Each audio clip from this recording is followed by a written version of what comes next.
Calling out around the world. Are you ready for some hardcore shiznit? Winter's here and the time is right for New York Hardcore Chronicles Live on the internet. They're dancing in Scottsdale, Arizona. What's up, Todd Hamilton? What's going on, everybody? It's the New York Hardcore Chronicles Live, sponsored by New York Hardcore Comic, The Organic Grill, Chain Reaction Records and Skateboards, The Texas Silver Rush, and Your Core Hardcore fan page. Whoa. Guess where I am? And The Organic Grill. Guess where I am? I'm in Florida. Live from Arnie Stone's kitchen. That's what's happening. Should be interesting. Hopefully the power doesn't go down, right? What's happening in Italy? Fabrizio, what's happening, brother? Hope you're well. What's up in Belgium? All right. Yeah, I'm in Florida. Oi, brother. What's happening? Here we go. Great show today. What's up, Ken? What's up, everybody? I'm happy to see you. Is everybody recovered from the John Joseph show? Wow. That was a great show. That was really a great show. You know, say what you will about John Joseph, but he brings his A game. Absolutely. What's happening in West Haven, Connecticut? My kind of town. What's happening in Austria? All right. Hey, Gina. What do you say? Hey, Jill. Good. It's good when girls tune into the show. Sick of you guys. Sick of being around a bunch of dudes. You know? Good Lord. That said, want to remind you that next up on Sunday, speaking of oi, from Iron Cross, Mr. Saab Gray is coming on the show. This is good. That's going to be a good one. Got a lot to talk about with Saab. Should be very cool. Also, want to mention a couple others before we make our way to Mr. Steven Messina. A week from today, Mr. Jesse Leach from Kill Switch Engage is on the show, followed by Joe Affey. Then we have New York Hardcore OG, Kevin Crowley from The Abused, making a rare, very rare interview appearance. And then we got Scotty Vogel from Terror. So we got a lot of cool stuff coming on the show. A lot of good stuff happening. I know what you're thinking, though. What is going on with the Hardcore Shutterbug, Steven Messina? What's up, bro? What's up, everybody? How you doing? I'm warm. I'm in the train. Could you swing your head around a little bit more so you can drag the mic back and forth a little bit? Did I move my head that time? I didn't even feel it. You're so caught up with yourself, man. It's heavy, man. I just try holding this. It's heavy, man. It's so heavy, man. I gotta tell you, that was the John Joseph episode was a great one. So and the 1-2 punch of that show into this show. Yeah, man.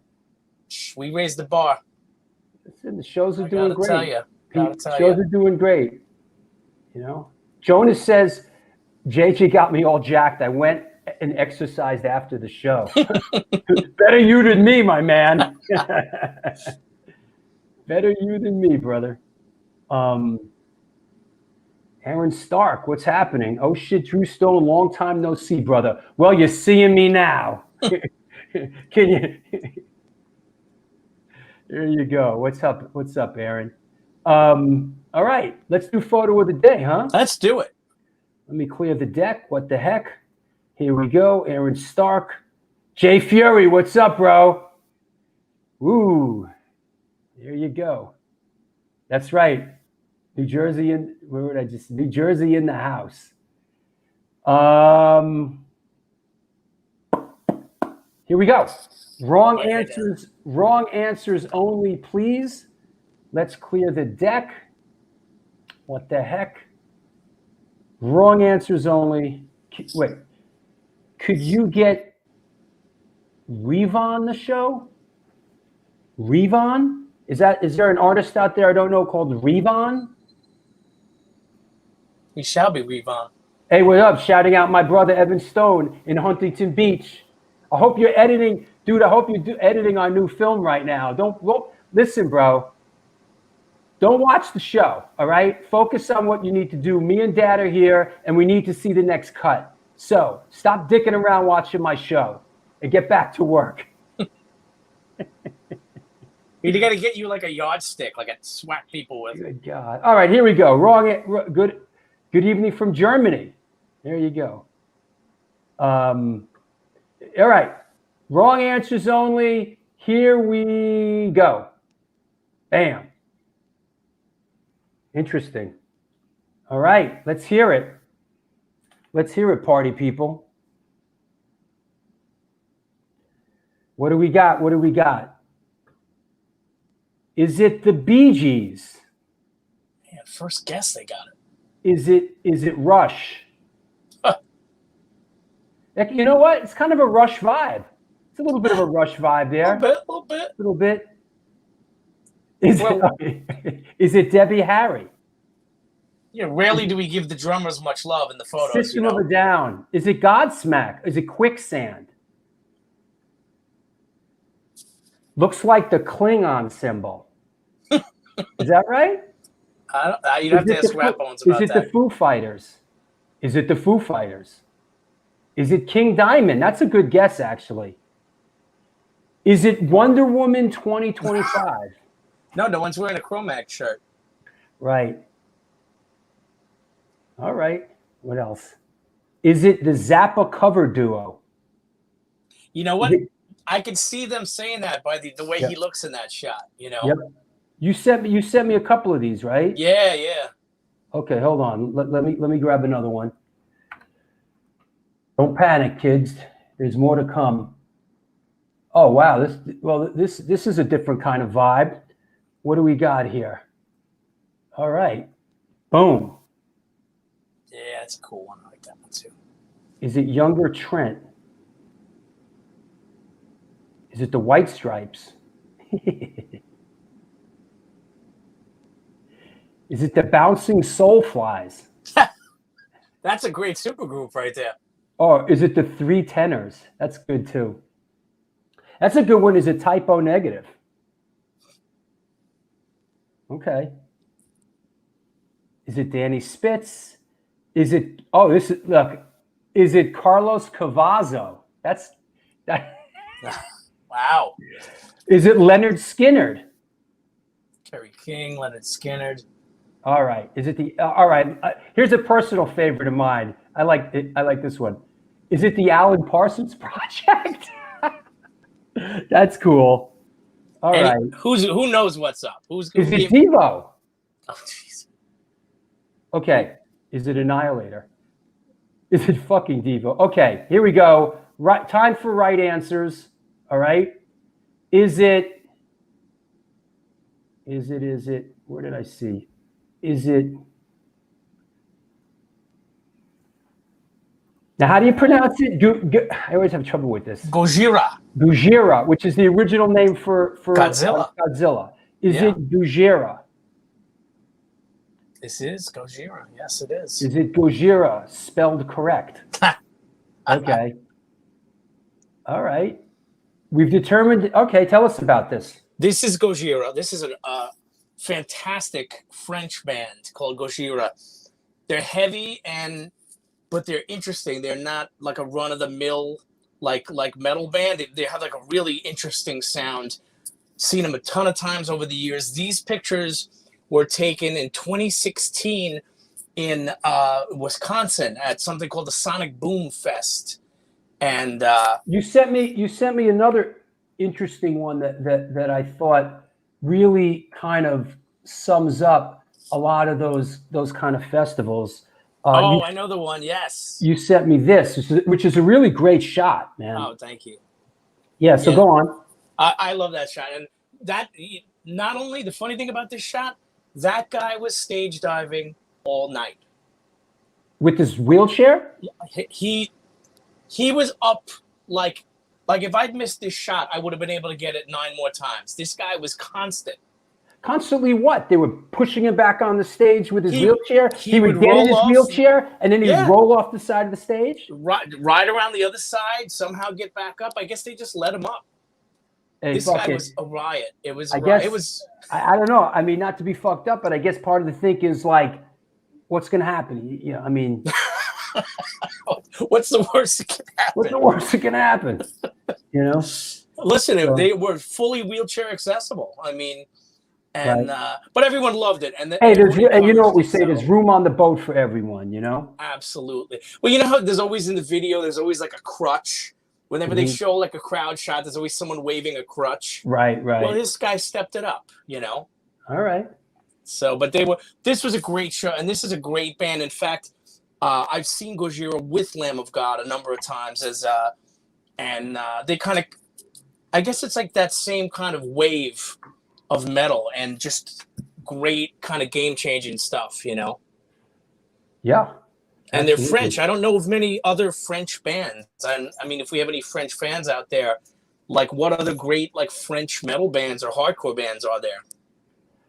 You know, it's interesting, you know, when you look beyond the veneer with a lot of bands and like, and you're like, you find out where they're from and what's going on. Like Volbeat. Like I never knew Volbeat was. I took Danish. Danish. Yep. Yeah, Volbeat. What's that scene in Goodfellas? Belle wants a Danish. We'll go to the diner. Remember that? Hey, Murray, can we go to the diner? Do they have the Danish? Yeah, they. I'm from Murray. They fucked up Murray. That's when they. It was like Murray's last words. It's like Belle wants a Danish. Fucked up. Murray was the guy with the bad hairpiece, right? Yeah, Murray's. Yeah. Yeah. Yep. Yes, they're from France, you guys. Yep. Yeah, they were really like their last album. The album I believe was called Magma, and phenomenal. Listen, if your band's called Gojira, it makes sense to have a record called Magma. Liquid hot magma. Yes. Magma. Magma. All right, cool. All right. You know what? Someone says about Volbeat. I've never seen Volbeat play, and that is a band that I would like to see play live. I've seen them a bunch of times, and they always deliver. The original lineup was great. They've changed a few members over the years. Yeah, Rob Caggiano plays guitar with them now. Yeah, well, he went from producing them to actually joining the band, and a very talented guy. Yeah. Yeah, man. I remember, what was his band that he was in? Boiler Room. Boiler Room, yep. Come on, bro. Yep. Don't fuck with the guy. We gotta get that guy on here. Yeah. That might not be a bad idea. Yeah. All right, brother. Let me keep it moving and grooving. Let me shout out some sponsors and let me bring our guest on. Absolutely. And come on at the end. Come on towards the end of the show. Let's talk about some photography with our guest. Absolutely. Right. I'll talk to you in a bit. See you guys in a bit. What's happening, boys and girls? This is the New York Hardcore Chronicles Live. We are sponsored by Your Core Hardcore fan page, Chain Reaction Records and Skateboards, The Texas Silver Rush, The Organic Grill, and New York Hardcore Comics. Opened back in 2013 when lifelong friends Debo the Pro and Lee Fairley combined their collections and obsessions for comic books, punk rock, toys and statues, magic, the gathering, and all things horror. The store is located at 117 Main Street in Dobbs Ferry, New York. If you want to support them during this pandemic, please contact them via email at newyorkhardcorecomics@gmail.com. And also, while we're at it, Your Core Hardcore fan page. In the wake of the pandemic, Your Core Chris created Your Core fan page, utilizing lessons learned from over 20 years of being an educator and social worker. He decided to try to reach where hardcore punk and the surrounding genre of bands create not only their message, but their music. The interviews are from a psychological perspective to harvest motivation. Harvester of motivation. Personal insight and perspective. Like my dad says, it's all your perspective. It's your perspective. Please reach out to them on Facebook or Instagram if you have content to share, or if you want to promote your band, Your Core fan page. That said, is everybody behaving themselves in the chat room? What's happening, Paul? What's happening, Chucky? What's happening, Chucky? What's happening, Chucky? The Chuckies. Welcome to the show, Chuckies. That said, let me get my intro. Let's clear the deck a little bit. We'll get into some stuff later. We'll announce a couple of shows later on. Think I got everything covered. You know. Here we go. Here we go. Get out of my face. All right. And they said it couldn't be done.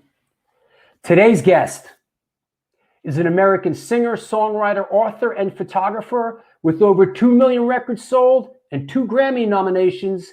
He is best known for his work with the band Lamb of God.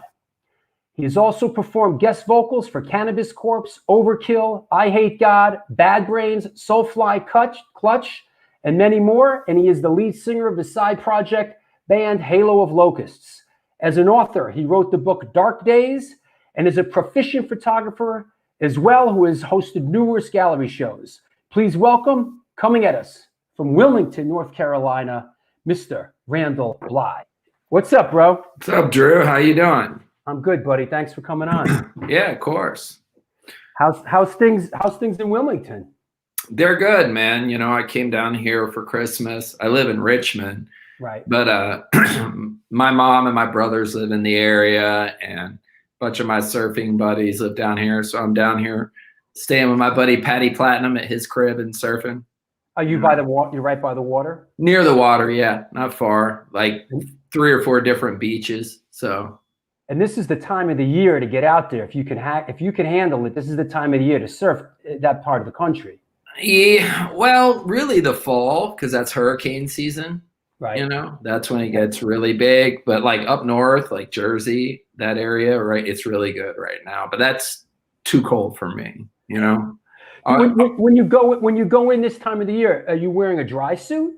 No, wetsuit. I wear a 4-3 full suit with a hood and boots and gloves and all that shit. And every time I go out to surf and I start suiting up, and it's like, we went out, it was 33 degrees the other day. I'm like, why? Every time I'm like, why do I do this again? Why am I? and then we go out and catch waves, and it's like, oh yeah, you know. But it's brutal. You kind of got to be a little bit crazy, you know. But I remember going out in that kind of weather, going in the water in that kind of weather, and I remember the top of my head getting so. It was the top of my head that I never felt that before. Like my cranium was friggin' freezing. Yeah, well, you get. You know, that's one reason why you wear a hood, because if you get hit by 2 or 3 waves in a row, you get ice cream headache. Ice cream headache, yeah. It sucks. It shook me up. Anyhow, let's talk a little bit about what was happening with you when the zombie apocalypse hit. You know, how did your life change? Did you guys have shows, and how did that affect you? The zombie. We are living in the zombie apocalypse. Absolutely. You know, we put out a record this year. It came out in June, and it was originally scheduled to come out in March or April, I think, you know. And we played one show. We played one show in 2020. You got one off. We got one show. It was on Valentine's Day in Chicago. It was a free gig at House of Vans in Chicago. I mean, it was awesome because it's a free show. They gave us free shoes. There was even free beer for the audience, which I thought was like, wow, I don't know how that's going to work out, but it was great. But we went to Chicago, played one show, and then came home. And we played one new song off the new album because we had released one song at that time. And then the zombie apocalypse happened, and our release date for our album got pushed a few months because of shipping delays for the physical product. So anybody that pre-ordered the album, like, you know, people buy vinyl still. Actually, it's really hard to get vinyl made now. So many people are buying vinyls. The press it's making a comeback. Yeah. So like the show, the album was delayed until June, and we delayed it because we couldn't get the product, shipping delays and so forth, and no stores were open. So we just we were hoping things would clear up or whatever, but of course they didn't. So we released a record in June, and we've done a couple of we did 2 live stream events from Richmond that both did really well. We did the whole album, the whole new album, plus some extra songs. And then we did our album Ashes of the Wake in its entirety, and a couple other new songs. We've never done like playing a whole record front to back before, So we did that to try and make those live streams a little bit different for people. And we've done a couple of like quarantine things, like jamming in the closet. I did one with the guys from SOD. We did some Discharge covers. So yeah, I saw that. That was cool. Yeah, that was fun. But really, dude, we're all just kind of like everyone else in a holding pattern until touring opens back up, and we can go out and play for people and sell some black t-shirts again, because that's what we are, is glorified black t-shirt salesmen. Which reminds me of that whole Wonder Woman drama, right? We laughed about that, right? It's like, God. For those out there, that whole, the whole, there's, someone's wearing a Cro-Mag shirt, and it was a year. Meanwhile, me and Randy, we were talking about how in 1984, no bands had those sort of nice black. You had homemade white shirts. Yeah, man. I was thinking about that the other day about. And it still, I see this once every now and then. It still warms my heart when someone comes to a Lamb of God show and they have a white T-shirt that they bought at the drugstore or whatever, and took a magic marker, awesome, and drew it on there. And you used to see that at shows all the time because absolutely. You'd see kids who drew the logo on their shirt or whatever. You'd see wear them to high school because you couldn't get a T-shirt or they didn't have the money. So whenever I see a homemade like old school punk rock style T-shirt, with my band's logo on it, I'm fucking stoked. I want to meet that guy. Yeah, we used to have a saying, in the first wave of homemade shirts rule. Minor Threat wasn't making shirts back in the day. SSD Control wasn't making shirts. So if you were going to see someone, you'd make your own shirt. Yeah. And you would do it on, sometimes you do it on like, you grab a shirt out of your dad's closet, like a button down. Yeah. And you do something. You'd see that dude totally like the weird plaid shirt with the silk screen on the back that people used to do. One band that really did have shirts though, and I think that kind of led to their mystique back in the day, because they did everything in house, was Misfits. Oh yeah, that like the Fiend Club stuff. They were hand silk screening everything, so they were merch kings before it was popular. Yeah, I for sure. I grew up in New York City, and I saw them play many times. I played with them when I was in the High and the Mighty. We played with them, and they were trailblazers, man. We've talked about this. That they would show up. You go to their merch table, and there'd be 5 or 6 different singles, 3 or 4 different shirts, silk screened posters. Oh yeah, I have. This is after Misfits, but of course Sam Hain, the band after Misfits. London May, the drummer from the November Coming Fire he was on the show. Mm-hmm. Yeah, a great friend of mine, as is Steve Zing, the first drummer. But London May told me this story about being on tour when he joined Sam Hain, and he was like, "Yeah, Glenn at that time wasn't. I was new to the band. He wasn't giving me a cut of merch." And I was like, what the fuck? And Glenn said, you need to make your own merch and sell it yourself. So London, if you see old pictures of him, has these armbands with the Sam Hain skull on it, right? Yeah. And he used to silk screen those himself, and he put them on these things and sell them at shows. And he gave me the last one that he had from the last Sam Hain tour he did from it was in 87, I think, or whatever. So it's hand silk screened Sam Hain armband. That was his merch item. And I it's one of my most prized possessions, on my mantle. You know, when I joined Antidote, the drummer was Arthur Googie, you know, who plays on. Yeah, of course. So when I joined Antidote, he was the drummer, and we rehearsed a couple of times in Jerry and Doyle's basement. You know, that's how I know those guys from back then. And back then, Jerry gave me like a ton of shit, like skateboard decks and this and that. And you know, back then it was like, you know, you want this here, you know, like God. He's still that way, dude. He's still like, take this. I got all this shit, Uncle Jerry, you know? Yeah, he's good like that. Hey, let's talk about where you came up, where you grew up, and how music came into your life. Okay, like, cool. So I grew up in North Carolina in the Cape Fear region where I am now, and in the Tidewater region of Virginia, which is Norfolk, Virginia Beach, Chesapeake area, like a coastal area. But I lived most of my time in the Tidewater in this little tiny paper mill town called Franklin, Virginia, right? Out in Southampton County. It's where my dad's family is from. So I must look it up as we speak. Go ahead. Franklin, Virginia was recently listed as the worst place to live in Virginia, which I think is kind of unfair. Franklin is the southernmost independent city in Hampton Roads, Commonwealth of Virginia. Yeah. 8,500 people, bro. Yeah, small. So, and the surrounding area is all like farms and stuff. So like, I'm a legit country dude. Damn, you know? Bro.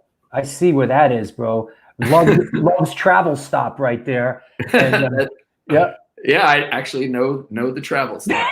So, oh boy. All right. But I grew up there, and needless to say, there was no punk rock hardcore scene there or whatever, you know. There's no record store there or anything.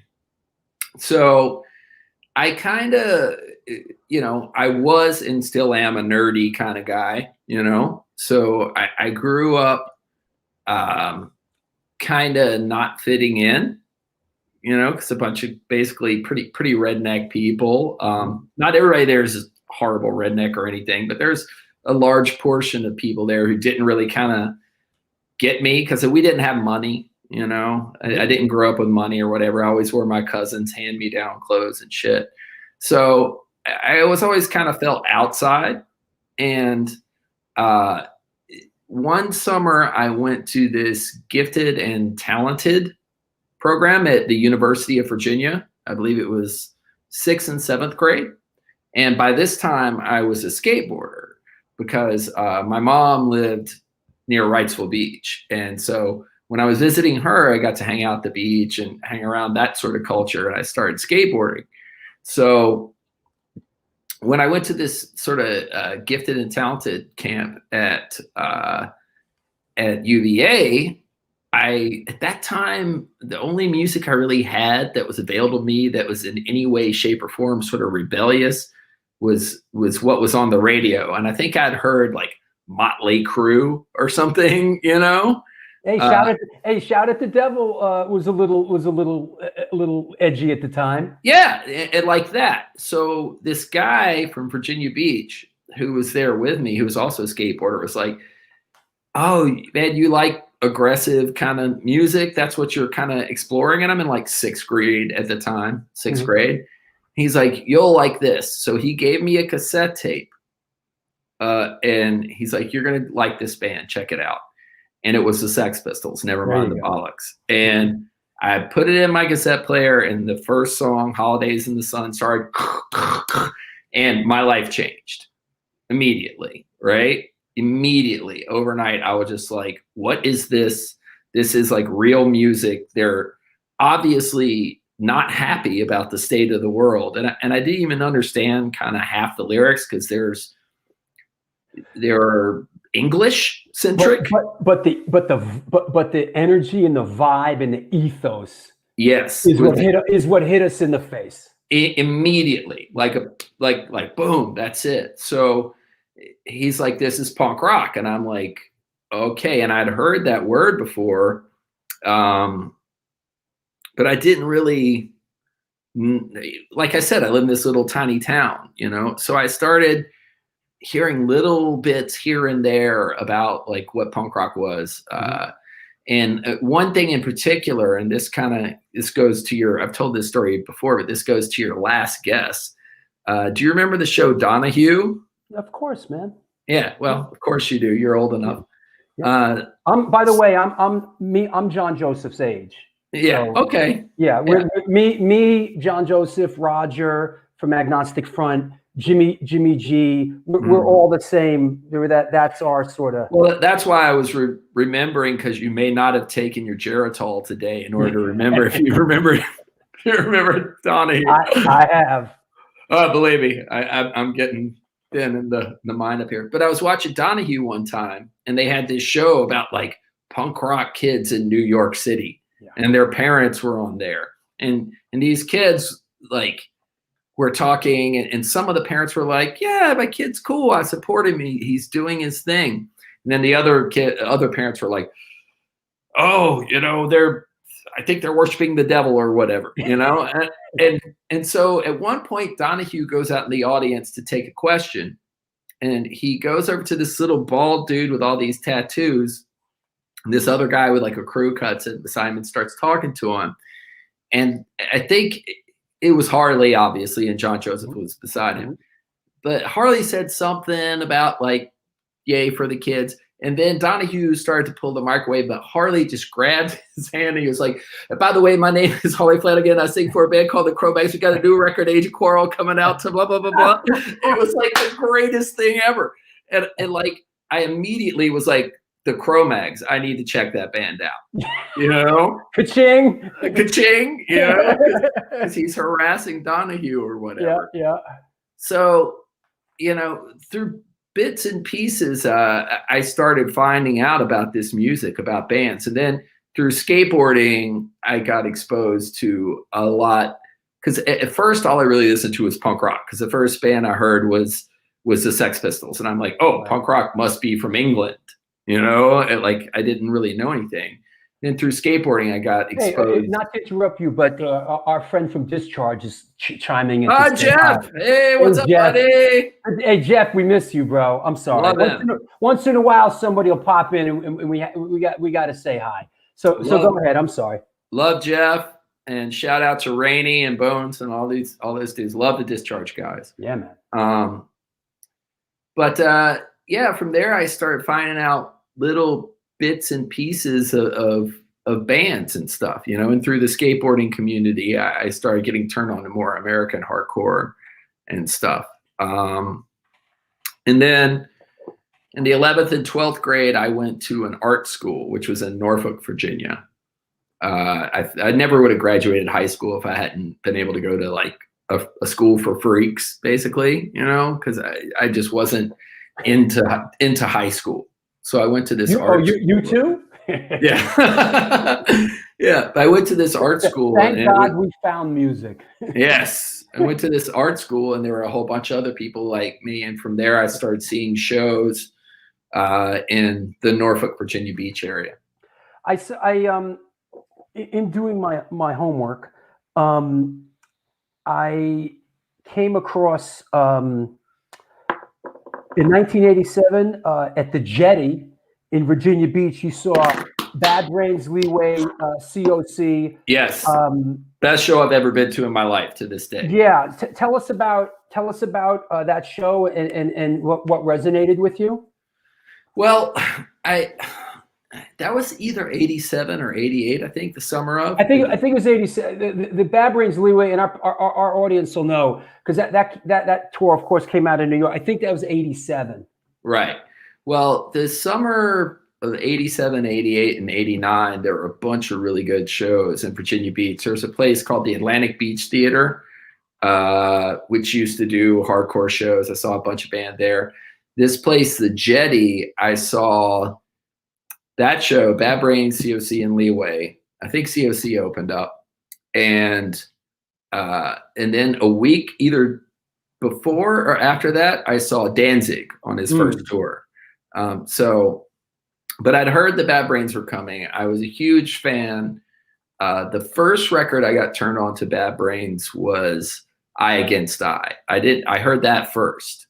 before I heard, of course, the original The Roar cassette and then Rock for Life.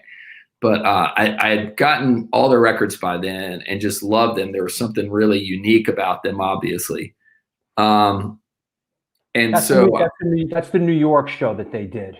Yeah. Around that time. Yeah. Mm-hmm. So I went to the show with my girlfriend at the time, and she very specifically made me promise, because she liked the Bad Brains too. She was like, Randy, we're going to the show. Yes, someone said the Quickness tour. It was a Quickness tour. She said, Randy, I'm not going to hold your coat all night. I'm not a fucking coat rack while you go dance. I want to watch the Bad Brains. And you're, and I'm like, yes, I promise. And so we go to the show. I saw Leeway and I was like, that's really cool. Cause like Eddie, like looked kind of like, like a sports fan with like a jersey on and shit. No, they were great. They were on top. He was great then. He really, they were great at that moment. He was into the audience. They were really, I had never heard their music before that night, but I immediately bought their records. I was really, really blown away by them. COC, being from North Carolina, I'd seen them a bunch, so I was stoked to see them. But the Bad Brains came out and I was standing there next to my girl and I stood with her all night. They came out and HR had on a big Rasta hat and his sunglasses. He walked out, grabbed the mic and he said, hello, Virginia Beach. It's a beautiful day to be alive. And they broke into Reignition. He ripped off his hat. His dreads went flying. And I immediately tossed my jacket at my girlfriend. And I was like, later. And like straight into the mosh pit. And I'm sorry, Shanna, if you ever see this, I apologize to this day, but it was almost like a religious experience. It was so intense, and HR at that time was still at the height of his powers, I think, and I've never seen a frontman match him. He looked like he was channeling some sort of cosmic energy onto the stage. And then about halfway through the show, they stopped and the intercom came on, and they had neglected to tell all of us. I was underage at that time. They neglected to tell everybody when they bought tickets to this fucking show. I think it's 11 or 11:30 at that time. They're like, it's curfew for everybody who's under 18, or so everybody who's under. What kind of a curfew? Yeah. I mean, you're a teenager, so they're like, everybody has to go home, and once everybody's of age, everybody that is underage has left. Oh, I see. Then the 21 and older people or 18 and older people can stay here, and the Bad Brains will finish. And the Bad Brains said, "Fuck you," and just stopped. They're like, if we can't play for everyone, we're not going to play for anyone. So it was, half of a Bad Brains show, I suppose, but it was unbelievable, man. I'd never seen anything like it. I've never seen a show to top that to my day.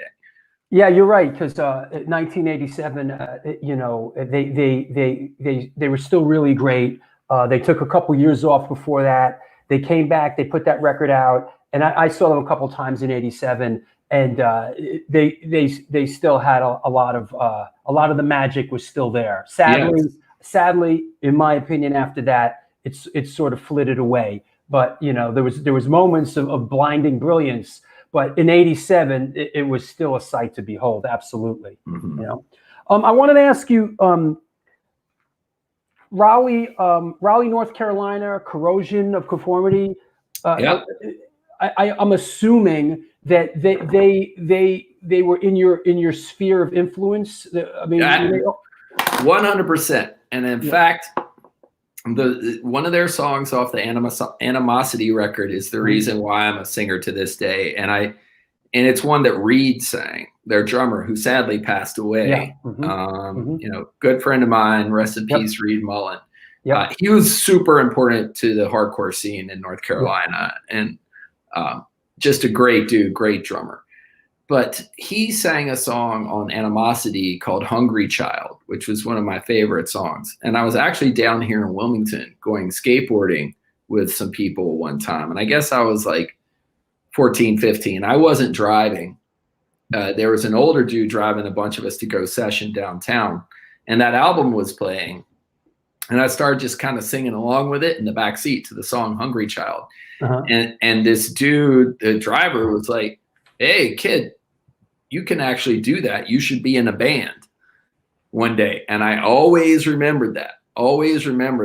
And I got to tell Reed that, you know, long before he died. I'm like, dude, I always remember that because I was singing your song in the car. This dude was like, you should be in a band. So I kind of blame Reed for my career or whatever as it is. Yeah. Shout out Chris Contos from Machine Head, our friend, checking in. Hey, and, what up, Chris? And Michelle says Virginia used to have blue laws for clubs. Once it was midnight, under 21 had to be out. Yes, yeah, that was that. It sucked, dude. I was fucking pissed, but I thought it was cool that the bad brands were like, "Nah, we're good. We're not going to play anymore." Yeah, they were good. They were good like that. So how did I Want to Be in a Band, or how did your first band get rolling, and how did that come to be? Well, I had like a high school band with my buddy Alex. We used to practice in his garage, you know, and we never ever played a show. I don't even think we ever even finished writing a complete song. One of those bands. Yeah, exactly. I think it was called Black Monday or Black Friday, something like that. Not to be confused with Happy Mondays, right? Yeah, exactly. So I didn't know how to play an instrument. So I was like, he played guitar. So I was like, I'll sing, you know, because I don't know how to play an instrument. So then when years later, when I moved to Richmond, I had met a guy working. I was working with him named Jim, and he had started a band called Stink Hogan with this other guy, right? Which later turned into this band called Furious George. There's another Furious. There's not the same Furious George. Oh, not our New York Lower East Side. No, not with George Tabb, but we had the name. Right, George. We had the name first, by the way. Yeah, we never went anywhere.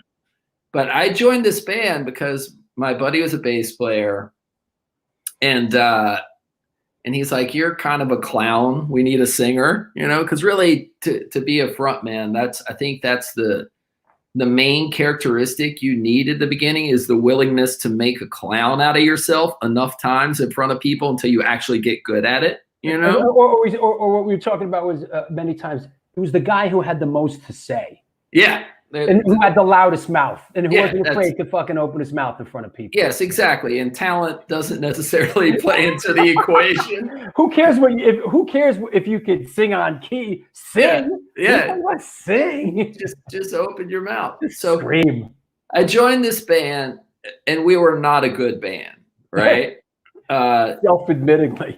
Well, we were kind of a schizophrenic band because like the drummer wanted to be in the Smashing Pumpkins, I think. And our bass player wanted to be Charles Mingus. He was a jazz guy. And our guitar player was kind of into Hendrix and Sepultura.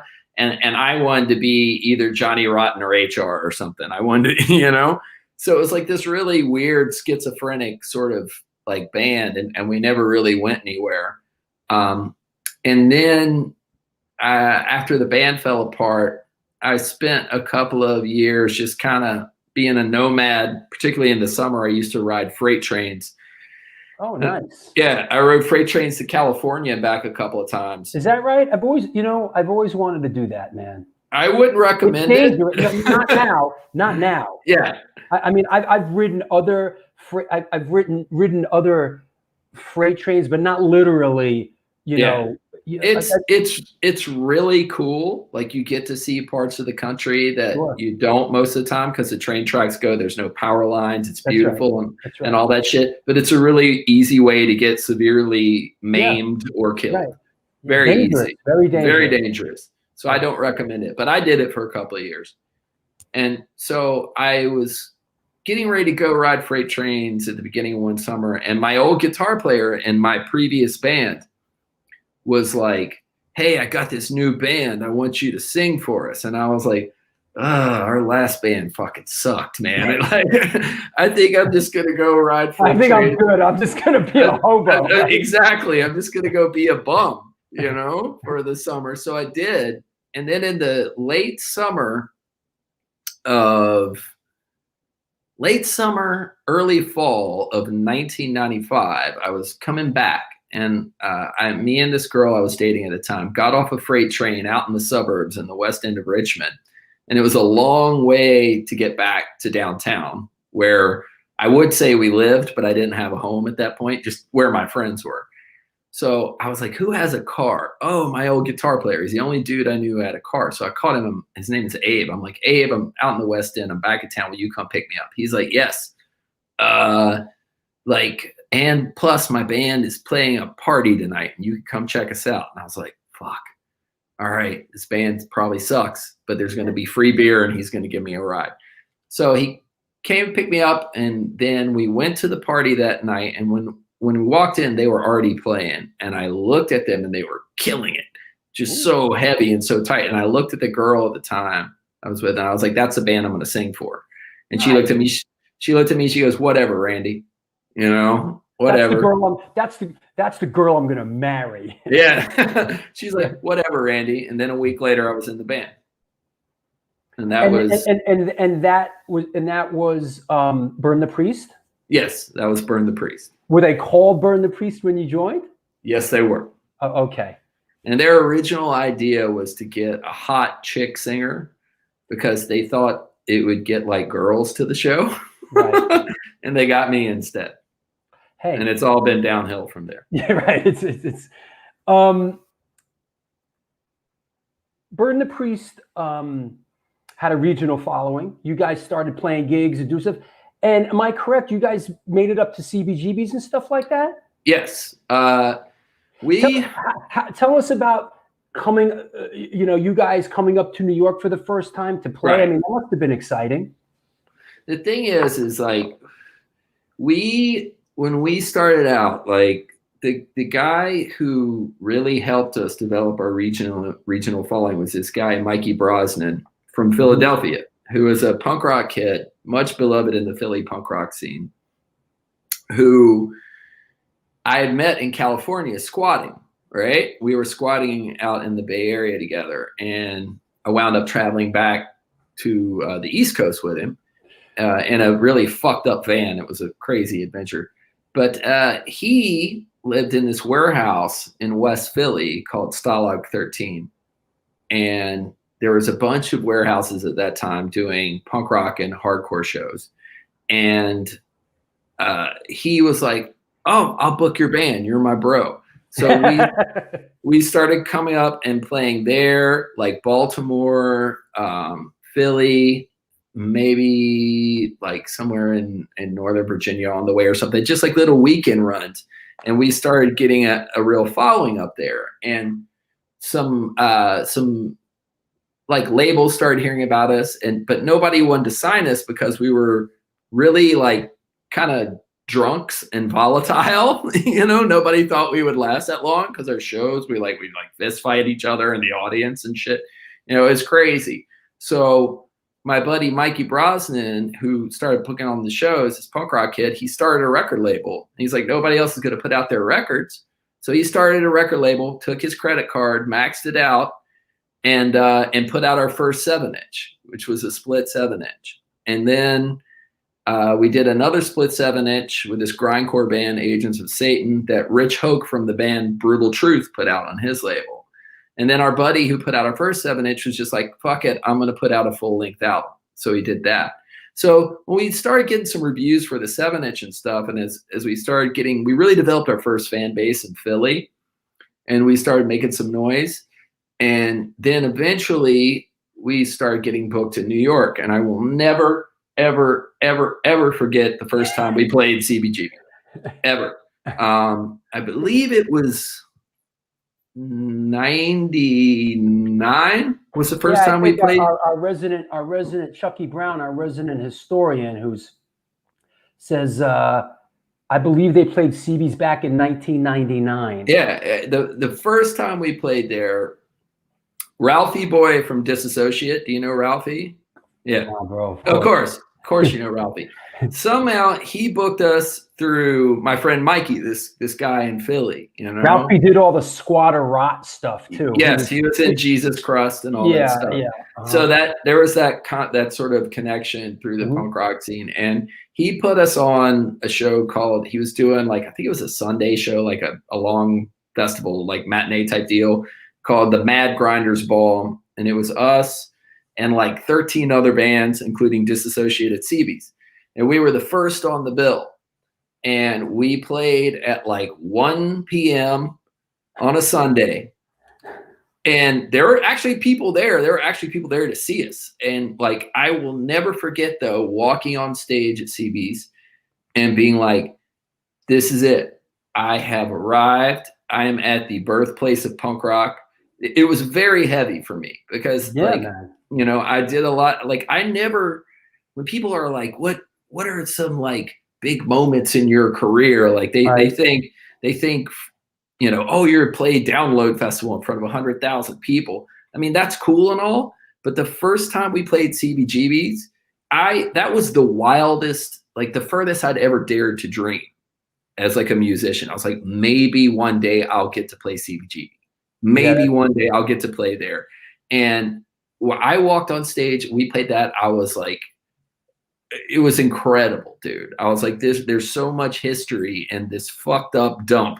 You know, and it was just overwhelming. And so we played first on that bill, and then like within a year or two, we'd sell it out as a headliner, and it was just like, you know, it was just amazing to me. And I wrote a song on our record Resolution called King Me, which I'm sure we'll get into this later. It was about my life as I got sober. Oh, yeah. Right? By the way, Hoya checking in saying, Hoya, what up?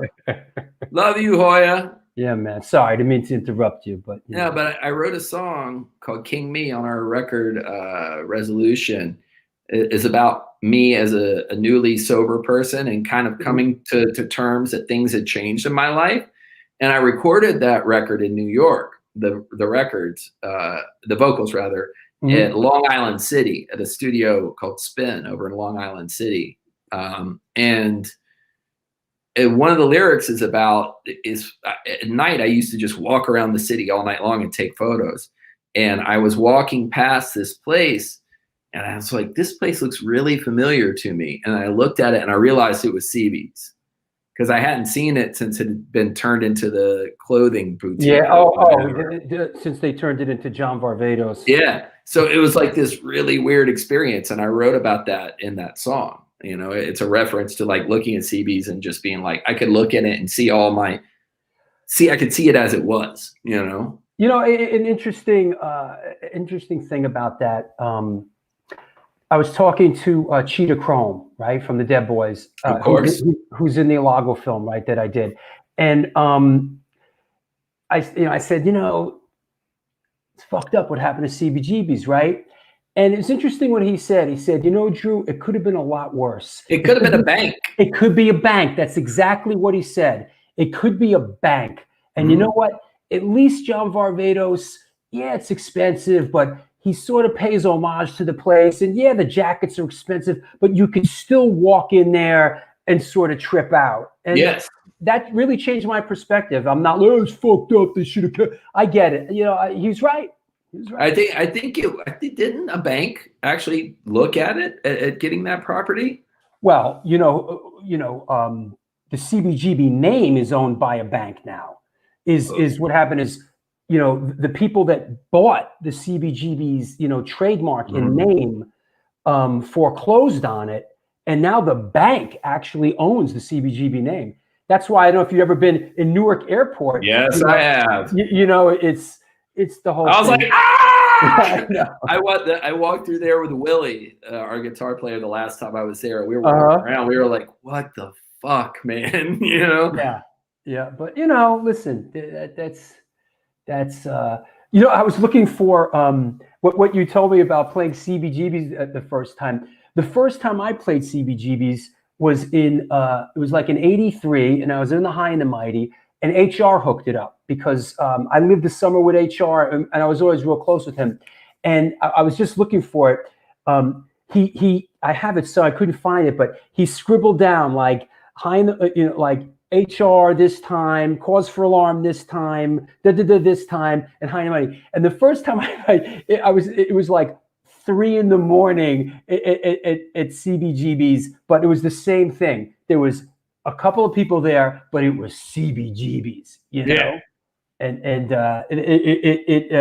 it resonated. And I did find this, which is kind of interesting, which is a show that I played. It was an HR thing. He was doing his HR thing, Zion Train HR, Oh, yeah. And I played the High and the Mighty. What's interesting about this show is this was the first Cro-Mag show they ever played. First Cro-Mag show. Ever, period? 7/4/84. Yeah. Wow. Yeah, that just That was at CB? It was at CB's, yeah. Yeah. I loved being there. I can almost still smell the place. Yeah. And people, when the coronavirus pandemic started, there were all the memes. If you ever use the bathroom at CBGB's, you're immune from coronavirus. And I was kind of comforted because I actually took a shit on that throne one time. Yo, some of you motherfuckers were fearless, man. I had to, man. It was either take a shit on that throne or shit myself on stage. That would have sucked. Wasn't the place Twisters down your way? Wasn't that sort of like the CBGB's, or did it not really get there? I mean, there are a lot of great shows there. We certainly played there back in the day. I've played in every band I've ever really been in around here. I played at Twisters, but there's another place called Rockets or Metro that we used to play at. Twisters used to get a lot of shows. Sadly, most of the venues in our area, like by the university on this street, Gray Street, it's kind of like our it used to be like our version of the Village or whatever, or the Lower East Side where people would hang out. The university has just kind of bought up all the independent businesses, and now it's like dorms and Five Guys and just like chain restaurants and stuff. It's killed a lot of the culture there. So there's still shows, but like I know people in the Richmond community, there's still some like DIY hardcore shows they put in a place called the Warehouse, that's really nice. They have Canal Club where there's a lot of hardcore shows down the bottom. There's an ebb and a flow to this stuff. Yes. In your life, in our lifetime, there's this inevitable ebb and a flow to this stuff. Yeah. It's just the way of the world. So why did Burn the Priest change the name to Lamb of God? Well, I mean, we were kind of like a weird band to begin with, cause me and the bass player and both our guitar players, I guess maybe our guitar player Mark was pretty much a metal guy, and our old drummer Chris was certainly, but I never was like a metal guy, In Richmond, we had a really strong sort of riff-based instrumental scene with bands like Breadwinner and King Sour, and then this other band Slang Louse, who weren't instrumental, but it was sort of really metallic influenced riff like mathy type stuff. And there's this guy Penn Rollins who's in an old hardcore band called Honor Roll, one of Richmond's first hardcore bands, and we kind of fit into that. And like I said, when we first started getting a regional following, we were being booked at like punk rock squats and stuff. We were only playing with hardcore and punk rock bands, right? And as we started getting some label attention, people are like, "This is a metal band," and I never would say we were a metal band. For years, I resisted it. I was like, "Fuck you! I'm not in a metal band," Well, obviously, you didn't mention in coming up that any metal bands. You're a hardcore kid. You're a hardcore kid. Yeah, I was like a punk rock hardcore kid, you know? Yeah. So like I kind of kicked against it, but as we became more and more, I guess, intricate and stuff, you know, it sort of became a metal band. And I mean, that's what we are. But we have still that sort of that ethos of the scene, you know, I grew up in, and like some of the other guys did. So the name Burn the Priest, our guitar player, Mark, had just come up with it when he was like 21. He's like, that sounds like a killer name for a metal band, right? So as we gained sort of started getting more and more popular, and the knowledge of like the Norwegian, the Scandinavian sort of black metal scene kind of started getting more and more exposed over here. People were like, "Oh, Burn the Priest, you must be a black metal band, and you must be a satanic band." Yeah, you know, yeah. You don't want to get, you know, and it's like, no, I'm not Yeah. fucking in a fucking satanic black metal band. So yeah, it just felt a little juvenile, I think, especially to Mark, the guy who made up the name. He was the main one that pushed it. So we were getting ready to get signed as Burn the Priest to our first label, Prosthetic.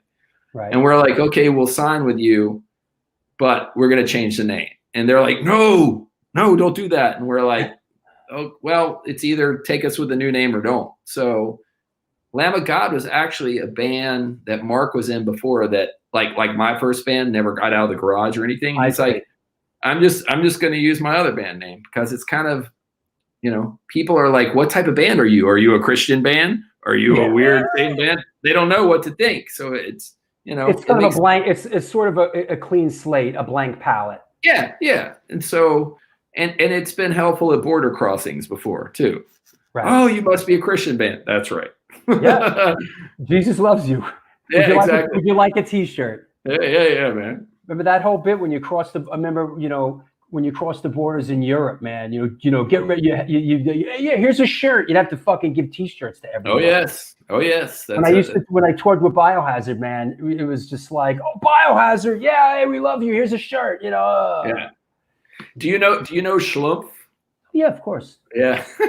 Yeah, he's still in the game. Yeah. One of my favorite stories. Here, Lamb of God, aren't you like Striper? Yes. That's great, man. Like Schlumpf, I heard this story from Frank Three Gun, who, you know, was in Integrity, is now in Hatebreed. But he said he was playing with Terror at the time, and they were crossing some border in Europe, and Schlumpf was tour managing them and driving. And they pull up to the border, and the border crossing guy was like, "What is the name of your band?" And he said it was like Schlumpf couldn't wait to tell him. The guy, he looked at him, he's like, "Terror!" And they're like, "Okay, everybody out of the band." You know? Hey, Randy, a friend of ours wants to say hi. Coming at us from New York City, Mr. Warren Lee. What's up? What up, dog? What up? How you doing, bro? All right, how you doing? All right, man. Just hanging in there, you know, do a little surfing for the holidays. Yeah. What's up, Warren? Yeah. What's up, Drew? How you doing? You chilling, dude? Chilling, man. Just I'm doing real estate now. It's a big real estate I mogul know. now. I saw that. I saw that. Whoa. There's the job with the union and stuff at the TV is not on right now, right? Yeah, bro. That's like, you know, who knows? We'll see what happens next year when I can get back to that, right? So Yeah. I was wondering if that was still happening for you, but I don't know, man. It's cool. At least you got a gig right now. I'm good, man. Forest Hills in the house. Yeah. Right. That's right. Forest Hills, Drew. I was born in Forest Hills. How's your brother? He's chilling, man. He said to say what's up. Cool. Word. Love Royce, man. Hey, let's skip around a little bit. While you know what? Let me do a sponsor break real quick, and then let me come back with you guys, and let's talk about, while we got you, Warren, a little bit about you guys being out on the road together and some of the stuff, and you know, maybe we'll touch on the Slayer thing and whatever, right? We spent many tours together, so we all want to hear about it. Let me shout out some sponsors and make them happy. I'll be back you guys will be back in 5 minutes. Cool. What's happening? Here we go. It is the New York Hardcore Chronicles Live, and we are sponsored by The Organic Grill, Your Core Hardcore fan page, Chain Reaction Records and Skateboards, The Texas Silver Rush, and New York Hardcore Comics. Chain Reaction Records and Skateboards, located in Lakewood, Colorado, is the Rocky Mountain headquarters for all things punk, hardcore, and metal. Established in 2014, they have the largest selection of records, CDs, shirts, stickers, patches, and accessories between Chicago and LA. From the pit to the ditch, they got your back. Get in touch with them at www.chainreactionrecords.com. Also, while we're at it, we got to shout out Vlad and the Organic Grill. I'm down here in Florida, but I'll be back, Vlad. I love your place and I love your food, bro. Organic Grill is a vegan restaurant located in the East Village of New York City at 123 First Avenue, featured in New York Magazine, the New York Times, and Veg News. Their dishes have won numerous awards, including Best Veggie Burger. They make their own cheeses, sausages, and burger patties, and every dish on the menu can be made gluten-free. This year, they're celebrating their 20th anniversary, and they're all about having a great time while enjoying amazing, clean food. After 3 months of being closed and now open for deliveries, get in touch with them and order some great food at www.theorganicgrill.com. Want to mention a couple other upcoming shows. Wednesday, January 20th, we have the artist, the legend, Sean Taggart coming on the show. You heard it on the radio, you've seen it on the TV show.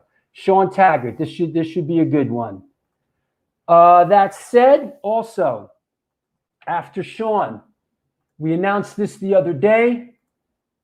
Our old friend, looking forward to this one, Mr. Igor Cavalera coming on the show. I got a nice, history with him. Great guy. Looking forward to talking to Igor. It is going to be killer. It is going to be killer. Now, it comes that part of the show where we announce a new show. I'm ready, you're ready, we're ready, mob style, let's go. Coming up, Wednesday, January 27th. Get your shoes and socks on, kids. It's right around the corner. Clank your chains and count your change. Here we go. By popular demand, Mina Caputo's coming on the show. From Life Agony, this should be interesting. They're all interesting, but here we go with Mina Caputo. Kind of stoked on that. And then lest we forget, the 100th show is on Sunday, February 7th, with none other than Jamie Jasta from Hatebreed. We got Jamie, big show. It's on the big wall. Jamie Jasta, 100th show. Looking forward to talk. I go way back with Jamie. We love Jamie, good dude, and looking forward to that one as well. How about this great gift that I got for the holidays, huh? Isn't that great? That's from Lori Dawn made it. So I want to shout out Lori Dawn, and it was a gift that was bought for me. And there you go, huh? Pretty good, Laurie. Thank you. I appreciate it. And also, who wants to say hi? Jim wants to say hi. What is up? What is up, everybody? I miss you. I can't believe how the show is taking off. We're stoked. So Jim says hi also. That said, I want to remind, I know there might be some lurkers out there, some shirkers. There is a Patreon page. Don't be a Hatreon, join Patreon. This is the New York Hardcore Chronicles Live, and it is your donations that make this show happen. It's like, we're like PBS. We're like the PBS of the hardcore world. So, don't be shy, let it fly. Don't be a taker. I mean, you can take a little, but the show needs your support. And there's a lot of people, I got to shout out a couple of my new patrons. Brian Ramsey, thank you, brother. Keith, a.k.a. Cheetah Thunders on YouTube. Pavel Ola, Rick Bailey, Jason Bennett. Michael Hobson, Ori Frank from Eternal Struggle in Israel is a patron. If Ori Frank can be a patron of the show, you can too. All right? Ori Frank in Israel. Ori Frank took his yarmulke off and is supporting the show. You should too. What else? Gina B, thank you. Devor Gajovic and Joseph Shortino, thank you all for your support. It's your support is what makes the show happen. And what can I say? Thank you. Hey, Johanna, how you doing? What's up, Pete? Yep, Mina's coming on the show. Here we go, yo. What else? No lurkers, no scrubs. Jim is still dead. When last I checked, Jim is still dead, and Arnie hasn't found him yet. Marine Park. What's happened to Marine Park? Yeah, cool, right? Done well. Yep. It was given to me as a gift. Yep, pretty cool. Hopefully I don't break it bringing it back to New York, or I should just put it up in my dad and put it. I don't know if it should be in my dad's kitchen, So that said, what else? What's happening, Shorty, Johnny Rock? What do you say? What else do I need to cover? Follow on Instagram, you bums.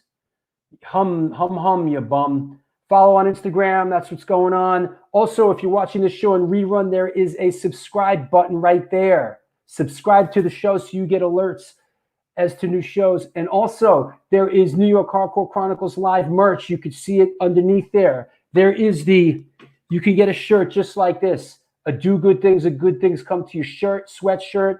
You can get the New York Hardcore logo shower curtain. You can get the New York Hardcore Chronicles. You can get the New York Hardcore logo pillow to prop your girl's ass up on. Whatever you need, it's out there and it's available. Greetings from Miami. All right. Just a hop, skip, and a jump. That said, I think I've covered everything. I hope I've covered everything. We'll take another break in a little while. Yeah. Okay, cool. Let's clear the deck. No, we don't have condoms yet. Yep. You want the New York Hardcore condoms? Listen, Yep. Smash it like a button. That's a good one. Smash that like a button. You know what my dad said to me before the show? He said, go have a good show, break a leg. And I thought, where did that come from, break a leg? Like, hey, go out and break a leg. Does it make sense? I never really thought about that, break a leg. I don't know. Let's ask our guests about that one. Hold on. Let me get all this. Let me clear the deck. What the heck? Let's clear the deck. Hold on. Don't panic. There you go. Break a leg. I broke my leg. Anyway, all right. Let's get our guests back on. Let's get on Randy Blythe and Warren. What is that? Does that make sense to you guys? Break a leg? Where's that came? You probably know that. That's an old theater saying. Before dudes used to like Broadway and shit. They go out before they went out to perform. I'm not sure of the meaning of it. Maybe through the magic of Google, someone can tell us. It means good luck, someone said. Yeah, I know they're good. Go break your femur. It's good luck. Warren, Matt Henderson. Of course you know Matt. Yeah, he just chimed in. Yeah. He said, tell Warren I'm looking for a 2-bedroom on the Upper West Side. And tell him I'm going to make him pay, so no problem. Matty, shout out to the legendary Matt Henderson. The only show I like to watch these days. Well, thanks, Matty. What's up, Randy? And tell Warren I'm looking for a 2-bedroom on the Upper West Side. Yo, Matty, call me, bro. What's up? Yeah, I got you, son. Can you get him a rent control deal? I'll get him rent stabilized, whatever he wants, bro. Anything. Listen, Matty. You don't want to move back to New York. It's tough these days. Bro, he lives in Long Beach. Stay in Long Beach. You're good. I know, yeah. You and Mindy, stay where you are, man. He has like 300 kids too. It's like stay out there, bro. He's got a tribe. He's got a tribe, dude. Anyway, hey Randy, Warren, let's talk about how did you guys come in? I know you guys are tight. Warren, how did you meet up with Randy? I guess Randy, first time we met, like unofficially, I guess, was probably Ozfest 04, right? Who were you working for? Were you working for Hatebreed? No, I was working with Slayer on that. Okay, yeah, probably. You guys were on that. You guys were on that. Yeah, we were on the second stage. It was us, Hatebreed, and Slipknot were the three headliners, non-rotating on that. And then the main stage was Black Sabbath, Judas Priest, and Slayer. Yeah. Wow. Yeah, so that's when we kind of first unofficially met. Like we would see each other, you know. Yeah. In that tour, and then I guess really that first Unholy Alliance we did in I think 06, right? Or yeah, that with Mastodon and all them. I think on the Ozfest tour, because you guys were on a different stage, and I think I'd probably bump into you hanging out with the Hatebreed guys. So, yeah, but probably. Sure. We didn't interact that much. I think we really got to know each other in 06 on the Slayer tour. And I remember one of the things I remember is one of the first days of the tour is Slayer was sound checking. And I guess they had done a couple of days of pre-production, and the subs for the show were in front. And I looked and I was like, who is that Chinese guy asleep on top of the sub? They were like checking the system. It was incredibly loud, just like boom, boom. And Warren was dead asleep on top of it, like out. I was like, holy fuck, how is this dude sleeping in that, you know? That's work for Hatebreed, bro. Yeah. Sleep behind that, you know, all their, because I was, for them, when I worked for them, I was on fucking, 20 bands playing. I was on stage all fucking day, right? Oh yeah. So so I got to know Warren on that tour, as well as Armin, rest in peace, who's no longer with us, you know? And just have done many tours with Warren since then, including one where we took him out. Yeah, I worked with you guys for like 4 months. I worked for Mark. I did. I was Mark's guitar tech. So Let me ask you, Randy. You guys have had a long working relationship with Slayer. How did that start up? Well, you guys have done a lot of shows with them through the years. Like that must have been exciting when that got rolling. Well, that's another thing. You know, I was talking about playing CBs for the first time. People ask, what are big moments in your music career? Playing with Slayer for the first time was another big one, because we were looking for management at the time, and a couple of different management firms were kind of pitching us. And one of them was Rick Sales, Slayer's manager. And he's like, he said, I'll put you on 2 shows with Slayer in London at the Astoria, which is no longer there. It's a legendary venue. Mm-hmm. And we're like, right on. So we went to London and played. We were the only opening act. We were in England for the first time and playing in front of fucking Slayer. And this was before Ozfest. And probably, I guess it was like 03 maybe. I think it was right before I worked for them too. So. Yeah. And I remember being on stage in London. There were people there who actually knew our music. We'd been to Canada before, but that was about as far as we had gone. And it was like, holy shit, I'm across the pond and people know our music. And I looked over and I saw Kerry King watching us on the side stage, and he had a bottle of Jack with a bottle of Jaeger with a shot for me. And I was on stage in England, freaked out. And I was like, holy shit, we're playing in England, and there's Kerry King. He's got a drink for me, and these people know our music. And I was like, I might actually be able to pay rent with this one day. Right? That's when I first realized, like, holy, I could actually pay rent this way. Because we've been a band for years, but we, still working jobs. We weren't, we go out and maybe break even and then come back and work in restaurants or whatever. But that was a big moment. So we played those 2 shows with Slayer, and they did all of Rain and Blood from front to back at those shows. And then shortly after that, we did Ozfest, and then we did Unholy Alliance, where I really got to know Warren. And throughout the years, we've just done tons of fucking shows with them, and they're friends. So and Warren, you've went out with Lamb of God as well, right? Yeah. Oh yeah. Yeah, that worked. Like it just worked out. I guess how did it, Slayer was on break, and I think these guys were about to start a cycle, and they called me, and it worked out, right? So yeah, I ended up doing 4 months with them, and then went back to it was because what happened was Armin died, right? So I had to leave, and basically I had to leave and go back to Slayer. Mm-hmm. I had no choice because he was the guy that dealt with everything. So once he was gone, I was like, all right, I got to step up and deal with everything. Right? So I was very proud to have we were the band that carried Warren to the motherland for the first time. We took him to China. Is that right? That's right. You did. My first trip to China ever was with these guys, right? Yeah. So, not Slayer. I never been to China with Slayer, right? So wow. We just did one show. We did Shanghai. Yeah. Did we do Shanghai and Beijing? No, we just did Shanghai, but we did Taiwan too, which was crazy because that's kind of where I grew up, right? So yeah. Taiwan is the shit, dude. Love that place. We just had those guys on the show. Lai and Riz from China. We're talking about the hardcore scene over there and what's going on over there, and pretty cool, man. Yeah, I mean, in the last 10 years, man, in like Asia, hardcore has fucking become extremely popular. So Yep. Right on. Cool. What else do I got here? I got a lot. What can we talk with you two guys? Warren, are you going to go out on the road again when this thing ends, or are you a real estate mogul now? No, I'm a real estate mogul, but if Lamb of God calls me, I might think about it. That was the right answer. Warren says that he's, I'm done, bro. I'll believe it.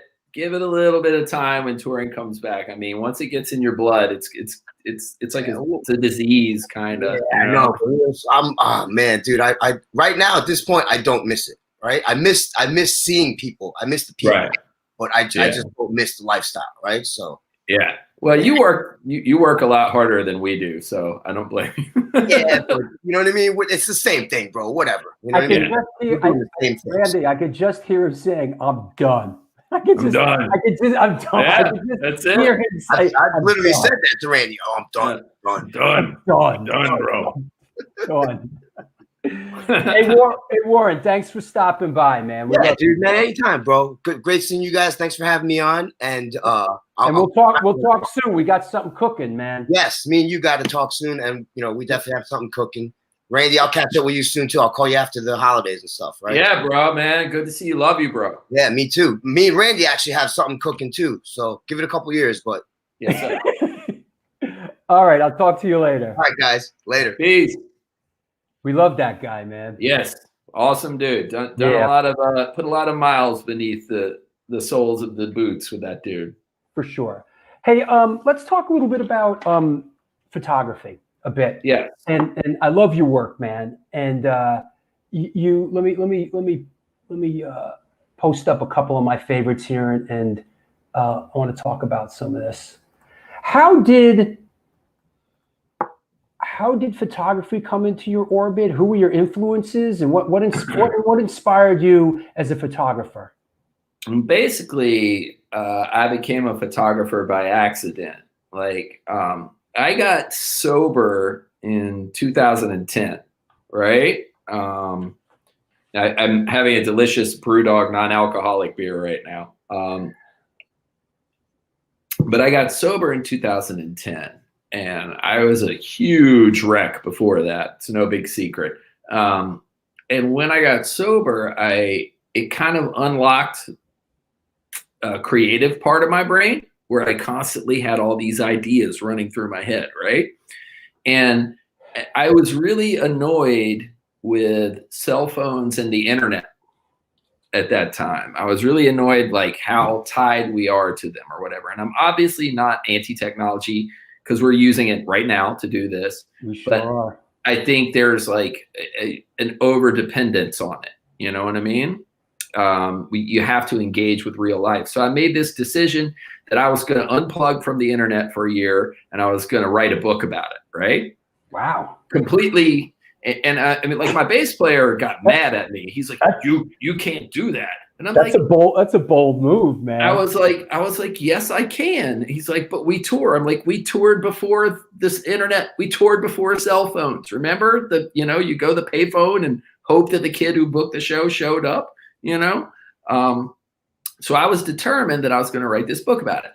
And I was on an airplane in Australia sitting next to your friend and mine, Mr. Jamie Josta, right?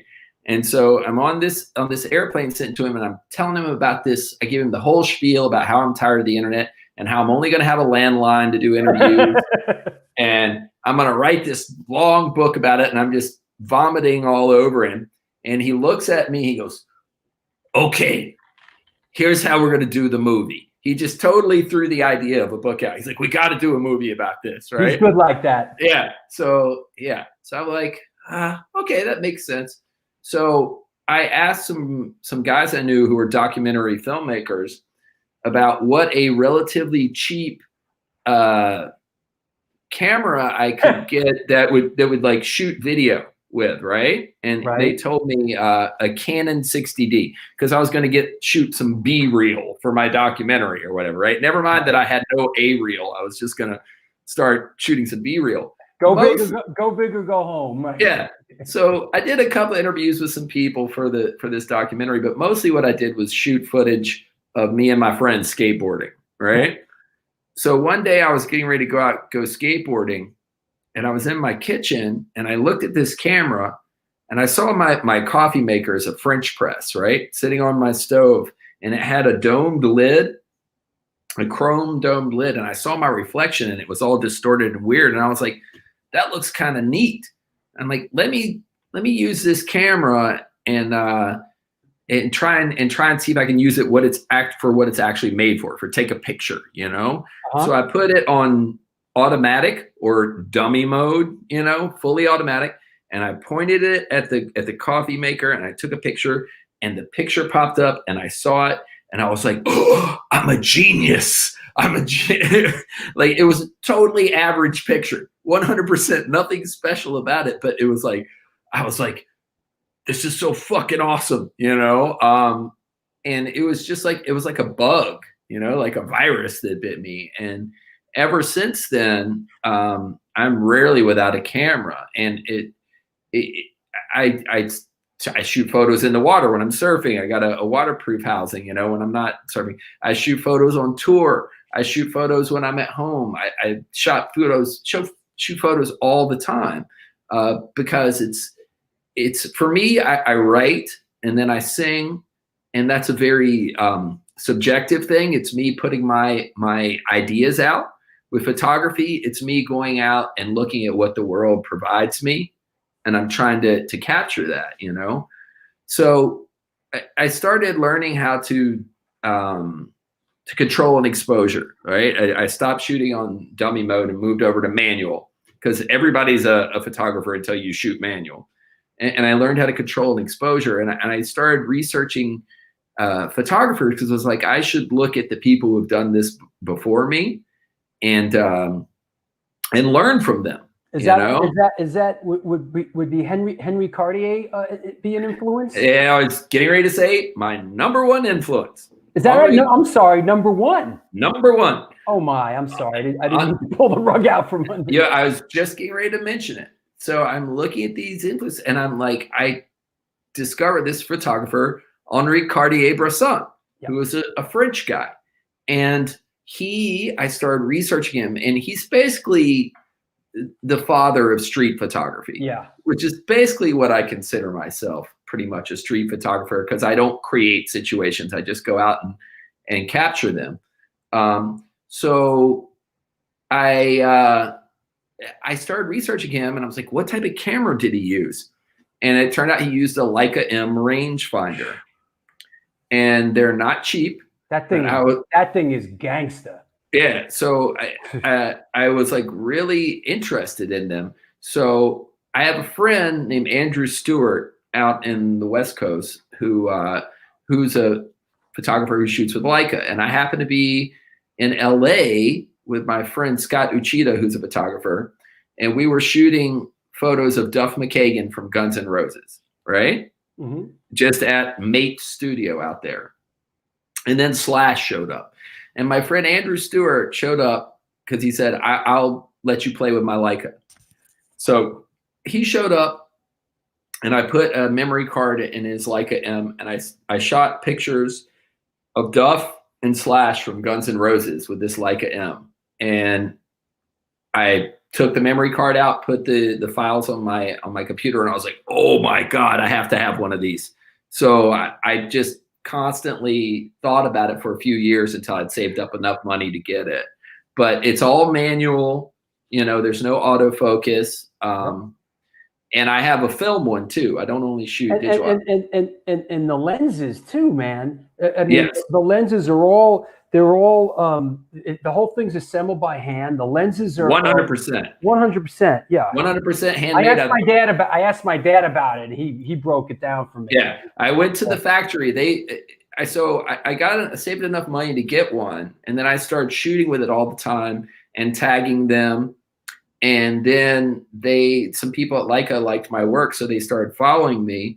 That's awesome. And then they started loaning me gear and stuff. I started testing gear for them, and or if I needed a lens, I could contact them. And then they flew me to Germany for the release of the M10, which is the latest model of the M. Me and Nikki Sixx from Motley Crue, ironically, we were these two music guys there, and with actually, Nikki takes cool shots too, man. Yes, yeah, he's a really good photographer. So we were there with all these Leica people. We got to see how they made them and all this shit. So I've had a really good relationship with them since then. I exhibited at the Leica Gallery Boston. I've spoke at Photoville in New York for them. And I shoot pretty much exclusively their cameras, and they hook me up somewhat, But the thing I like about it is they really have to like your work in order to work with you. They aren't like, I'm not trash talking Sony or Canon or whatever, but if you have a buzz, because you're in a band or whatever, these people are more than likely to be like, here, use your celebrity to sell these cameras. At Leica, they don't give a fuck. It's like, they have to like your work. So They don't give a fuck. They're hand making the fucking things in Germany. Yes. It's like yeah. So they're really, I don't know. They're really fucking well made, and it's a different type of photographing because everything's manual. It slows you down a lot. I really enjoy it, and so photography for me, it keeps me out of trouble on tour. And because I have no talent as a visual artist, drawing or whatever, it allows me to work in the visual realm.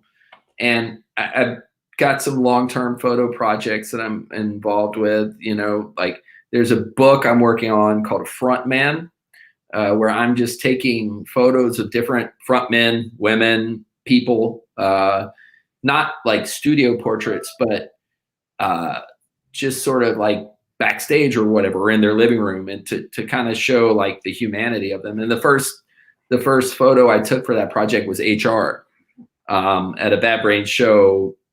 I actually played with them in Brooklyn a few years back. Yeah, so, we're gonna.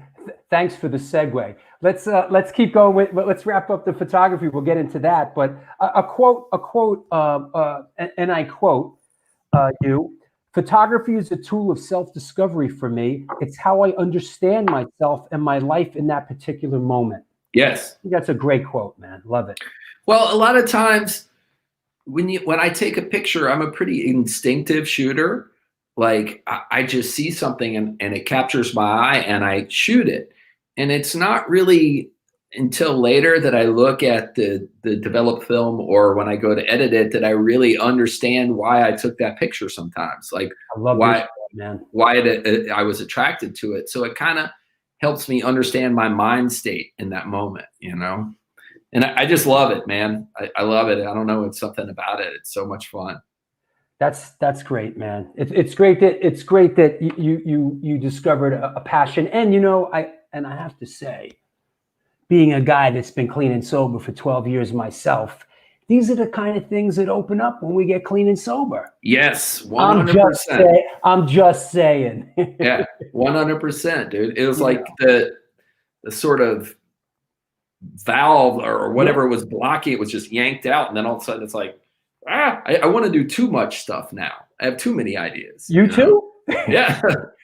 Constantly. It's a problem now. It's great, you know, and just to keep it in the eye, you know, when I was out there drinking and drugging, so much time was just consumed in just in that mentality. And once I cleared it all out of my system, I could. Oh, and also when living in sort of in that world, for me, I'm just talking about myself here. You know, that's it. You know, all I have is my experience. You know, but all the negativity and all the resentment and all that stuff that went along with me when I was drinking and drugging, when I stopped, a lot of things opened up, man, because all that stuff just sort of flitted away. Took a while, took a couple years, but yeah. Yeah, and you still, for me as a sober guy, I still have to watch like getting resentful or getting really angry to something, because it's at a point where, like, stuff pisses everybody off, you know, and some things you should be angry over.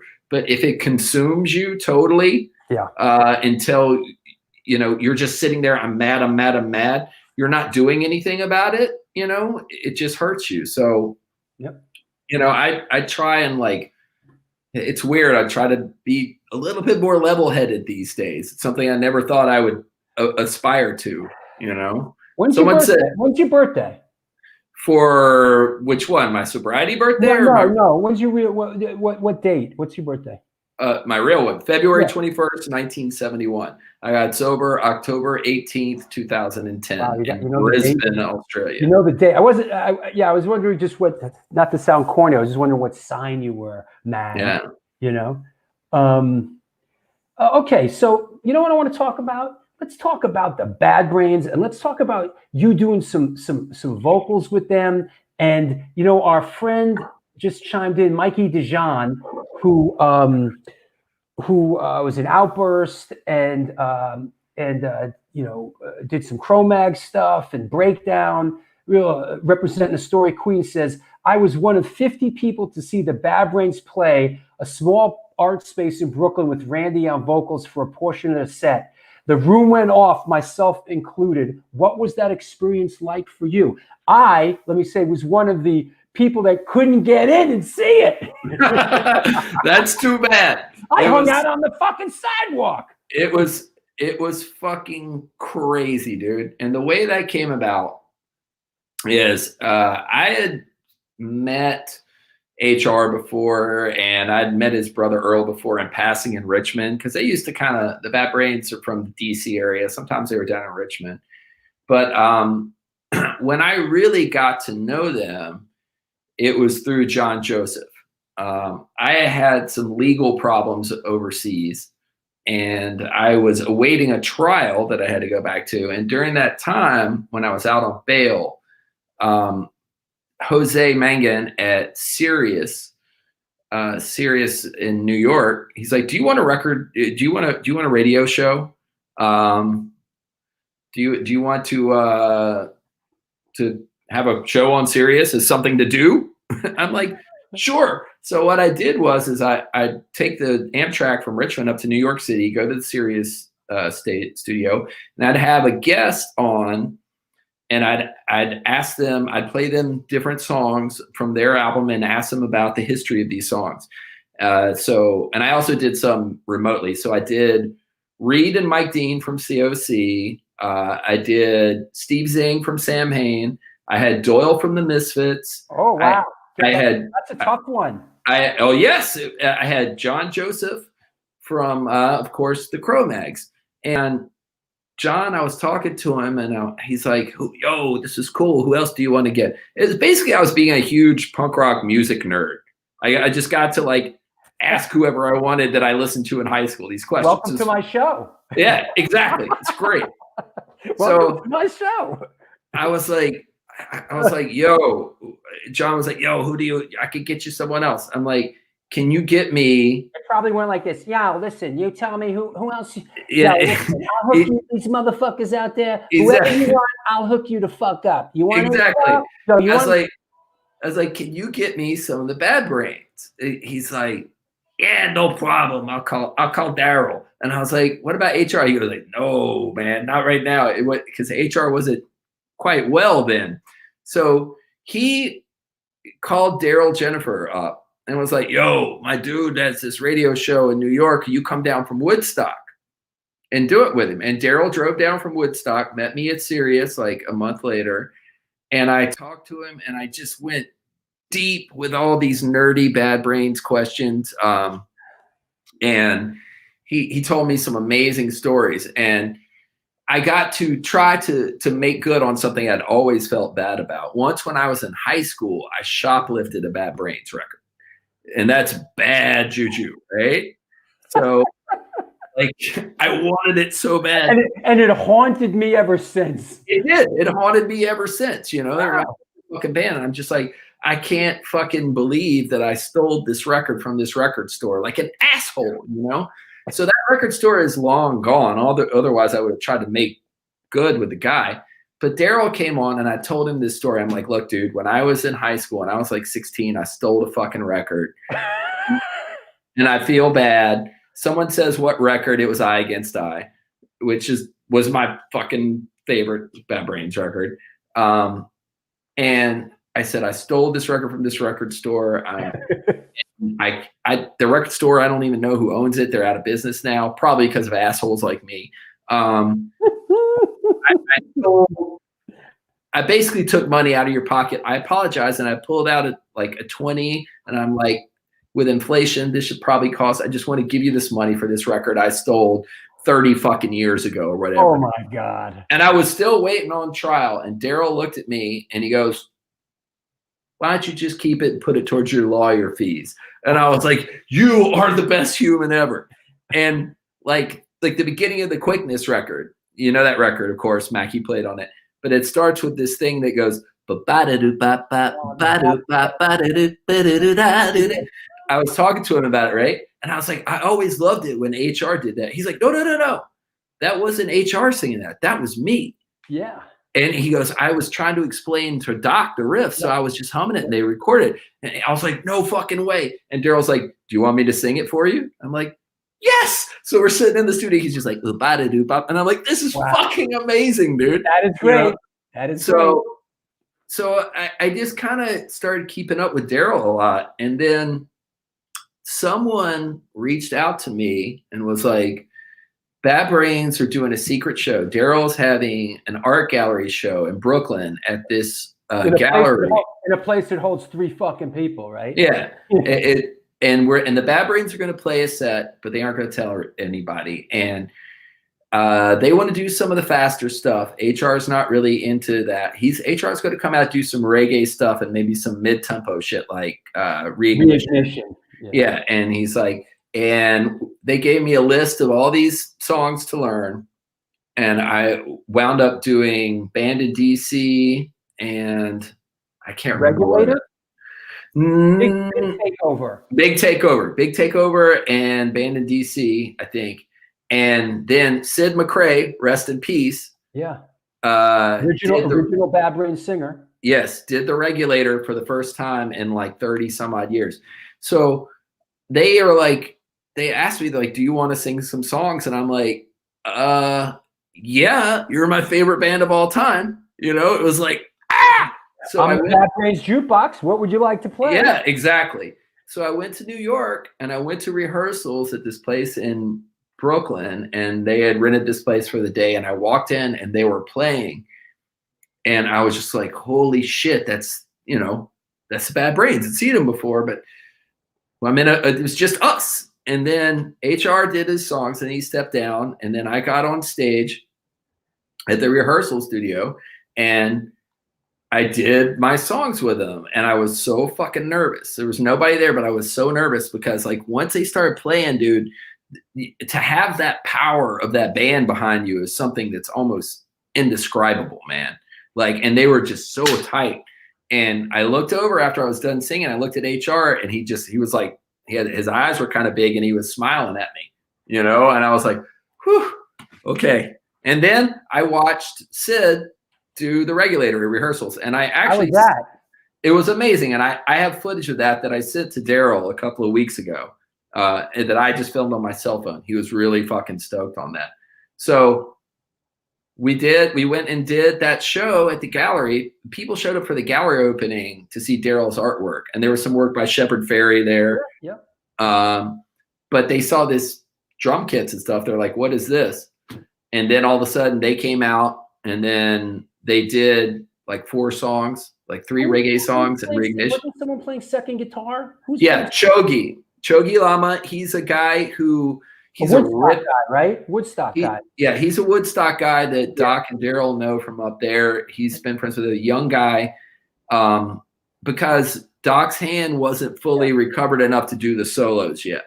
So Chogi kind of did that. Doc was still holding it down, but Doc couldn't do the solos right. So they did 4 songs. Then I came out and went ape shit, and the place went fucking crazy, dude. It went crazy. Did 2 songs, and then Sid sang his song, and then we were done, and people were like, "What the fuck just happened?" You know? And it was like they hadn't played a show like that in fucking 30 years on the floor. Yeah, you know? Right. So it was amazing. So then they got booked for Riot Fest, and they asked me to come out and do it again. I did that again. Then they got booked at a festival in San Pedro, California, called the Growler 6. Flew me out there to sing with them again. And it's like, you know, if they call, they're like, "Hey, do you want to sing?" Yeah. Did you just do those 2 songs each time, or did you? No, I did more. No, I did a couple more in Riot Fest. I did Redbone in the City, which I thought was kind of a weird choice for me to do, but fuck it, I did it. Redbone in the City. Redbone in the City. I did Redbone in the City. I can't remember what else.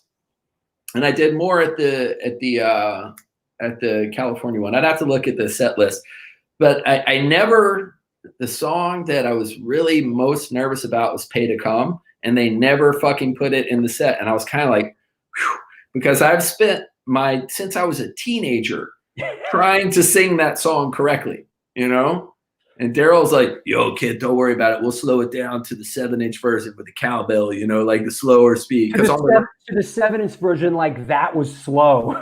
Yeah, exactly. I make decisions with precision, lost to make collision just to see what to be is perfectly my fantasy.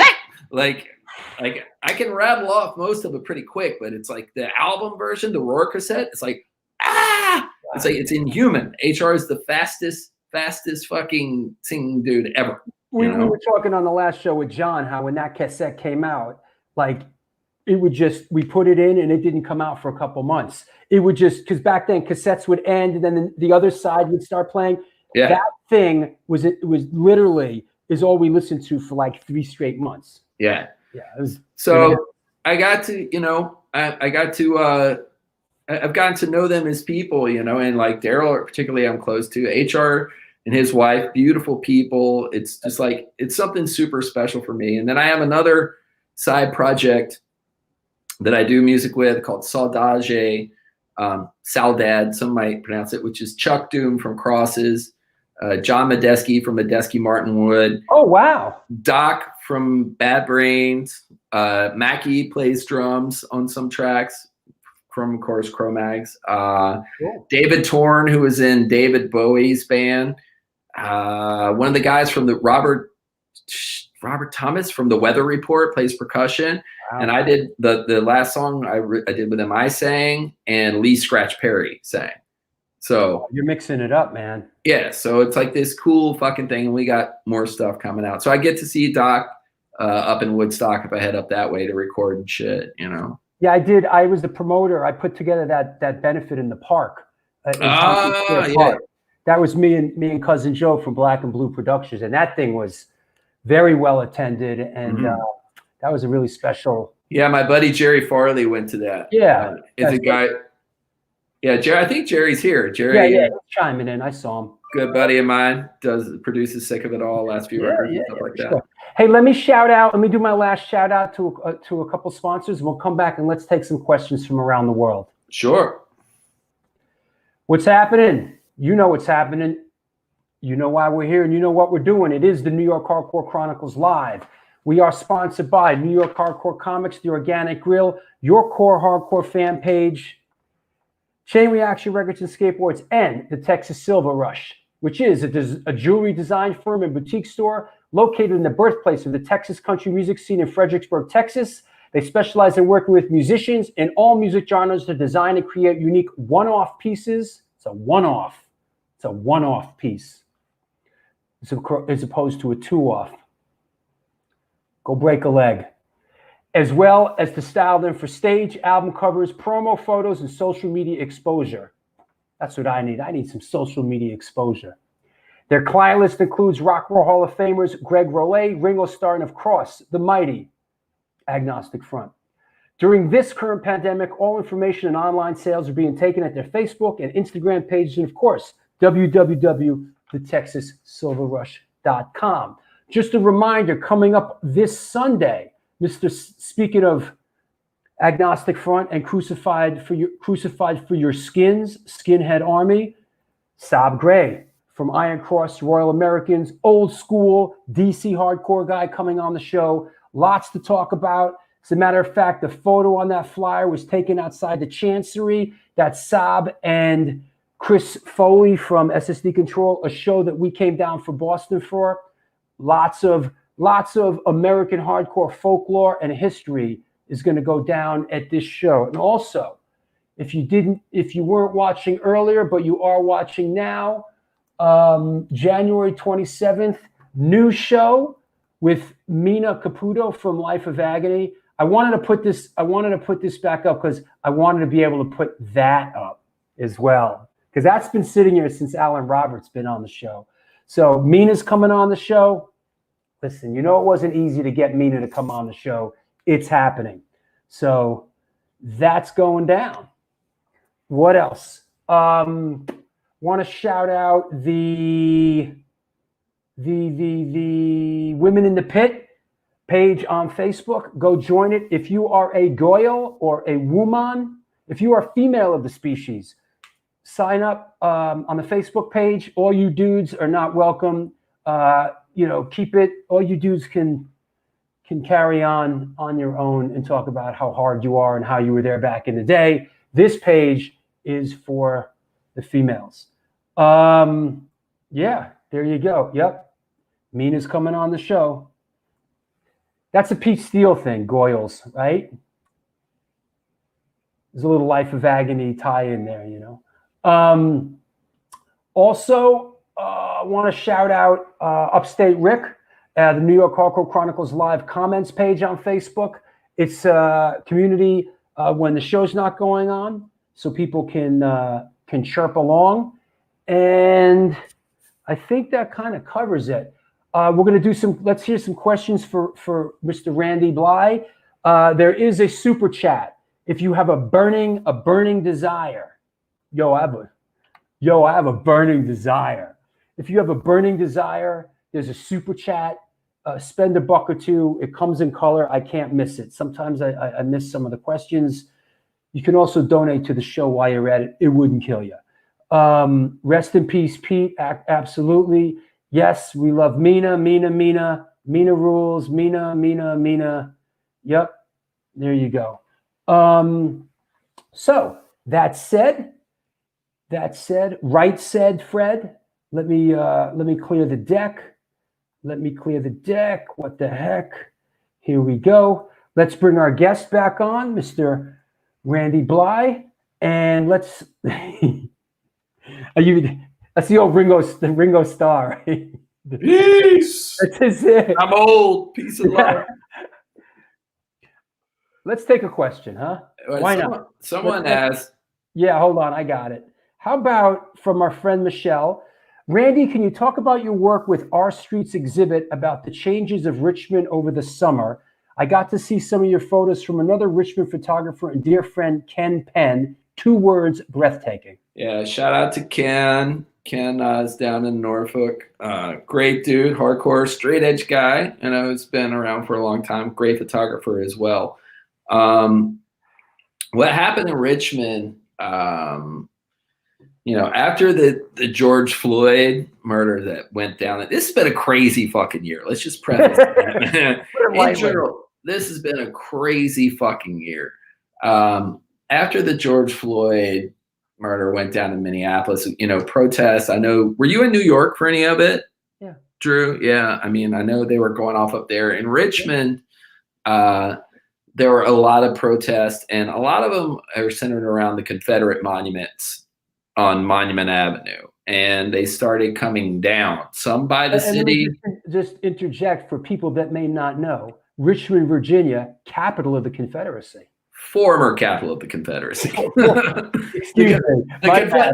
The Confederacy doesn't exist anymore. Right. That's why. Former capital. My bad. Yeah, it doesn't fucking exist. That's why all this like kind of uproar around some of the old guard, like we got to keep this up. It's like why it doesn't exist, right? So there was a lot of focus around these monuments over the summer, and a bunch of people.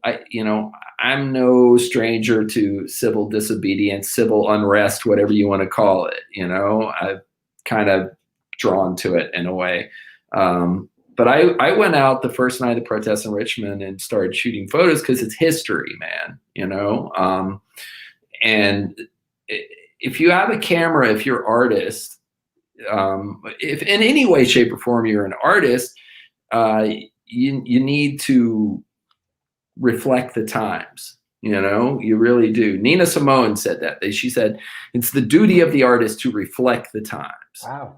Yeah, and this was Miss Simone. Miss Simone. This was during the the civil rights era in Vietnam. She was talking about this stuff.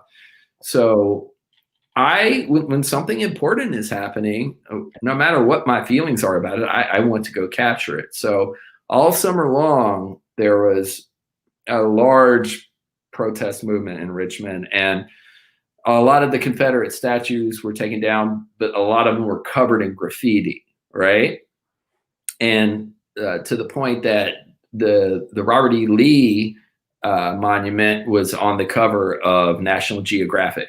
Right. And it was listed in the New York Times as one of the most significant pieces of protest art in this century. So growing up there and seeing those monuments for so long and seeing them sort of held in this pristine state, it was very interesting to see how they kind of became almost community centers, and there's a lot of expression in an art. So I wound up shooting a lot of photos, and through that, I met a bunch of other photographers who were out doing the same thing. And we got offered a gallery show in Norfolk, Virginia at a gallery named Slow Dive. And it's a collection of 15 different photographers. I co-curated it with my friend Puma, who sings for the band Thievery Corporation. He's from the U.S. Virgin Islands. And my friend Landon, who runs RBA Magazine. And we curated this exhibit of 15 different photographers and had an opening, with mask and all that stuff. And a lot of people showed up. And then one day Pusha T from the Clips came by, saw the art and stuff, and it's still hanging up in Norfolk. So if anybody's in the Tidewater area, you look up Slow Dive Gallery and you can go see, it's, I think, three pieces from 15 different photographers that sort of reflect the very physical nature of the changing landscape of Richmond over the summer. And there's a lot of really poignant moments captured there. So incredible. Yeah. Here's a question from our friend Steve Enamorita. He's a little late to the party. No, we haven't discussed this. Could you tell how'd you hook up with Martin? Martin Atkins was on the show recently. Martin's from Pigface. Can you talk about how you hooked up with Martin Atkins and Pigface last December? Because I know you did a bunch of shows with them. Yes, this is another blessing of the hardcore scene. My friend Greta Brinkman, who was in a Richmond hardcore band called Unseen Force. That was an 80s band. She was also in Four Walls Falling for a while. That's another great name, Four Walls Falling. Yeah, Richmond Straight Edge. And then she went on to play bass for Deborah Harry. Wow. She played bass for Moby for quite a while. You're kidding. But she had become friends with Martin. I can't remember how. And she had done a couple of Pigface gigs, and they needed, one of their singers was out. So she hit me up. She's like, will you do this Pigface gig? And I'm like, oh yeah, dude. Cause I mean, I've known them known their music since their first record came out. And Martin's thing is off the hook too. Oh, Martin's crazy, dude. I love it. You know, he's in Public Image Limited. He's in Killing Joke. He's in Ministry. I'm like, of course I'm going to go play with this. He worked with. Yeah. But his thing is like a rolling circus, man. Oh, yeah. Oh, it's nuts. So I was like, look, I'll come out and do the shows that you need a fill-in singer for. And I think I was scheduled for 5 shows. And I got out, and after the 3rd show, I was like, I'm not leaving. I'm not fucking leaving. Because it was crazy, dude. At one point, we had 17 people on one bus, including Danny Carey from Tool, who's a giant man. I mean, and it sounds like a fucking nightmare because there's that many people on a bus living on top of each other. But it was like being at a house party full of the most interesting, weird characters you'd ever met. It was fucking amazing, dude. I had so much fun with them. And we had another tour booked, but then COVID happened. But we have a live album of our set at Thalia Hall in Chicago coming out soon. And hopefully once COVID goes down, we'll go back out with them. But I got to sing and play percussion, and I don't have to sing the whole time. So there's like 5 different singers, and depending on who shows up in each city as a guest, it's just like, it's super fun. Super fun. Fantastic. Here's a question from Mr. Meat. Says Richmond in the 80s and 90s was a pretty vital place musically with Gwar, Breadwinner, Honor Roll, etc. How were you influenced by that time? That time I talk about this a lot. The local bands were just as important to us as any like bigger bands, you know, any more known bands from out of town, because Richmond had a really high level of musical artistry. The players are really intense. So we were influenced by this band, Breadwinner, Penn Rollins, who was also in Honor Roll, really insanely complex, rhythmic, sort of metal music. There's a band called Slang Louse, who, in my opinion, were the greatest band to come out of Richmond. They were a really weird sort of metal band, huge influence. A band called Keepone, which was one of the dudes from Gwar. Mike Bishop they turned up before in the chat room. Somebody was saying really, that they were great. Really big influence. And then Gwar, of course, was a big influence on us. And basically Gwar are like our big brothers. Our first tour as Lamb of God, nobody really knew who we were outside of our regional following as Burn the Priest. And we changed our name and put out the first Lamb of God record. And Gwar took us out on our first tour ever, like real tour. They were in a tour bus, we're in a van. And we followed them around the country, and they taught us what it was like. Like, I didn't know.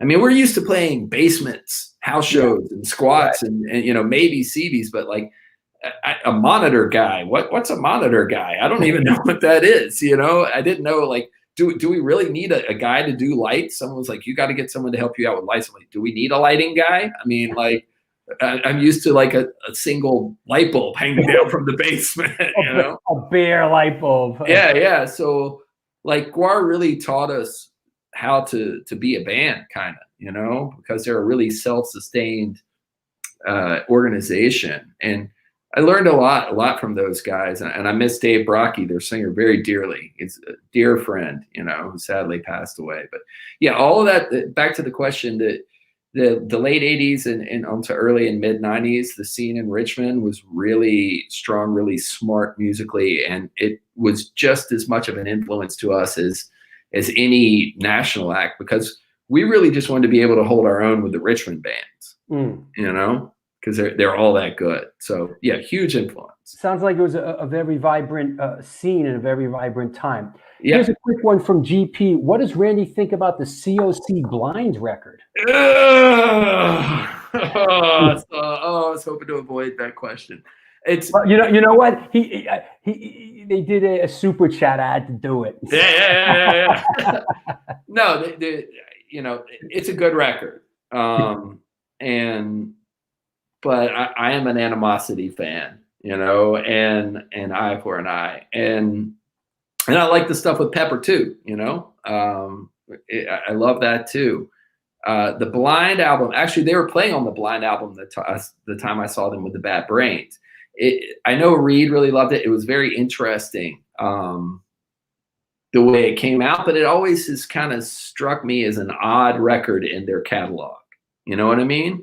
It's just like really metal, I guess. You know, it's really it's kind of an odd man out in their catalog. It's a good record though. My memories of COC is them coming up and playing CBGB's hardcore matinees, you know, with Mike Dean. Like they were a hardcore band. You know? They're crossover, you know, like they early on, they were part of the hardcore scene. Yeah, sure. Eric Ike, they basically ran the North Carolina hardcore scene, and Reed booked shows for everyone, you know, who came through there. So here's a question from our resident historian Chucky Brown. Can you speak on the band Satan's Hairdresser with members of Buzz Oven? I believe they played a New Year's show and trashed the stage. I know nothing about this, bro.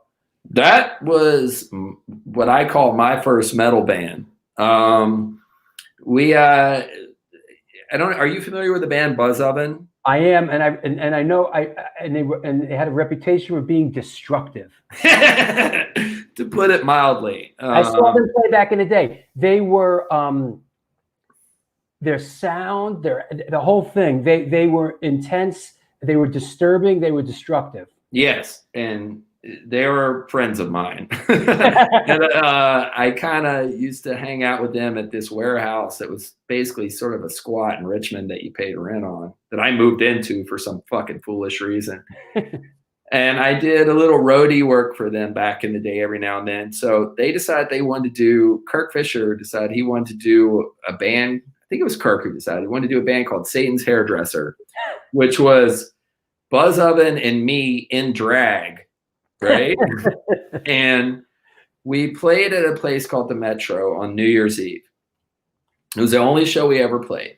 And the show, their sort of squat was right across the street from the venue. And it was also across from a club called Ivory's Uptown Lounge, which was like an urban sort of dance club that was known for gunfights and stuff out front. Ooh. Yeah, it was pretty gnarly there. So the night of the show, we got all dressed up in drag. I had on fishnets. I looked like Iggy Pop kind of, and like some sort of weird corset and makeup and a giant foam cowboy hat.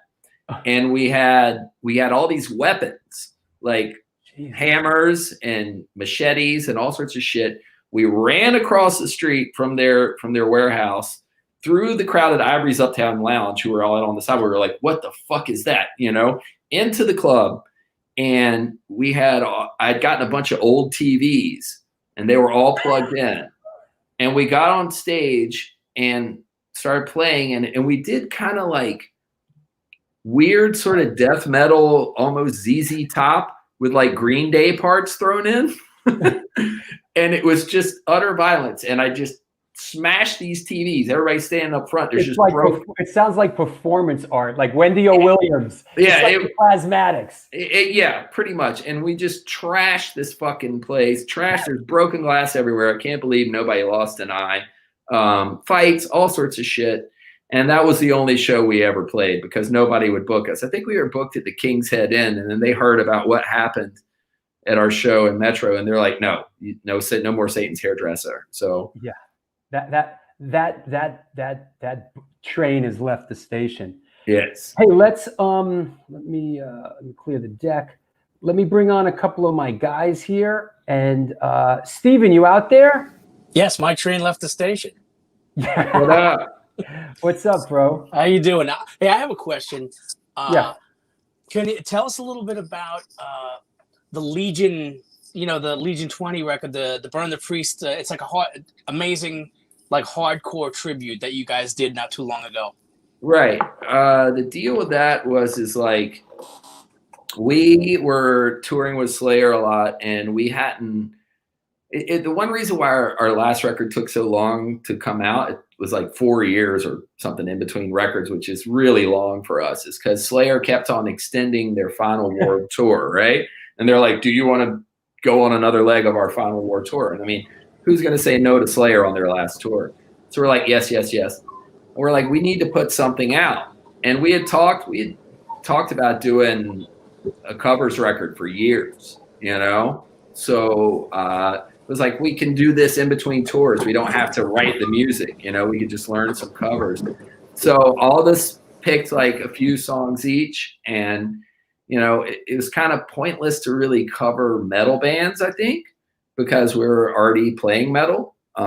And also we wanted to play the stuff that had influenced us when we were younger. So like I obviously picked Bad Brains, Cro-Mags, and Willie picked an Agnostic Front song, actually. Now Willie is like really the other really hardcore dude in Lamb of God, right?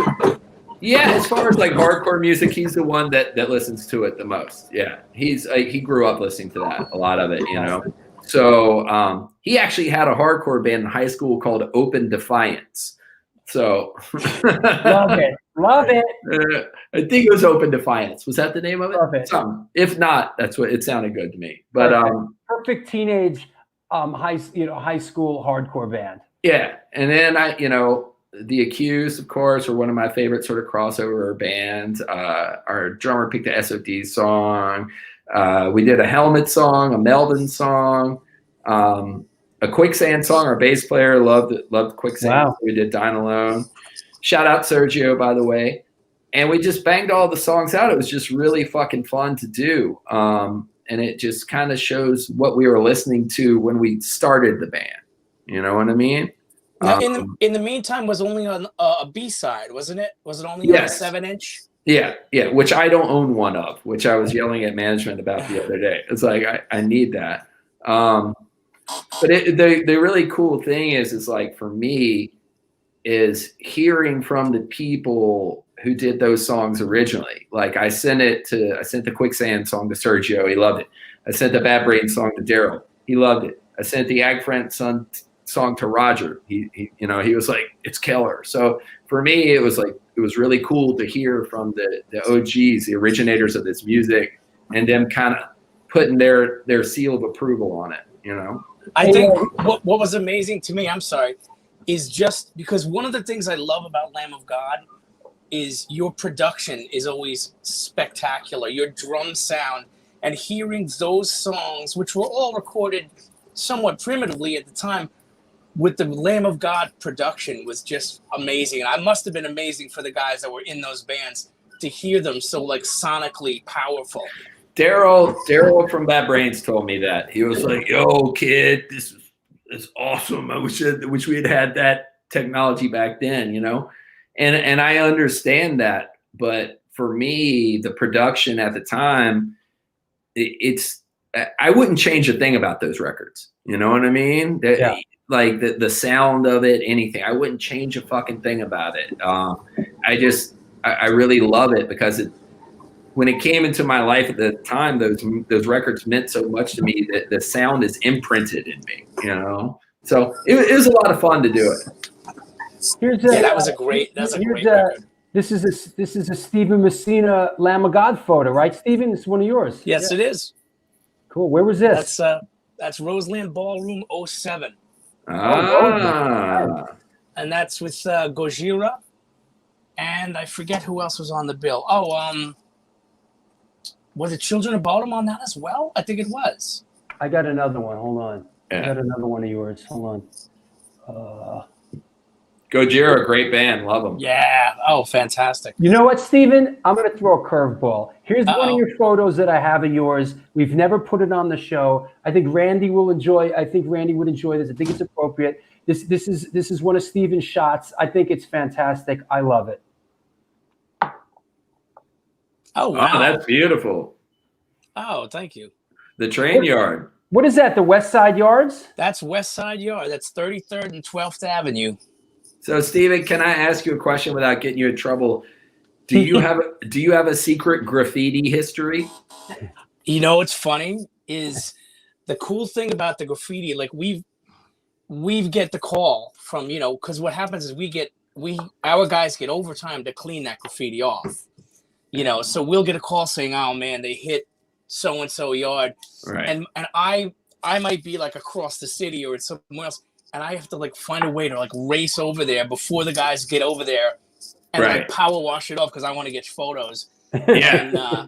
And there's some of the graffiti is so good, and I'm like, I wish they would just put like a shellac over it and just leave it there. But yeah, this yard's very hard to get into. After 9/11, this yard is much harder to get into than it used to be. All the yards in New York City in tunnels. You get caught in a tunnel in New York City these days? Forget it, man. Oh yeah, but it's the city. I've been in the tunnels. That was him. I was not doing graffiti, but shooting photos. So I have a buddy who used to work for the what is it, MTA? Is that what it is? Oh yeah. And he took me and another friend of mine down there, and we shot photos, and got to see some really old graffiti in some of the abandoned tunnels. And he was pointing out, he's kind of a New York graffiti aficionado.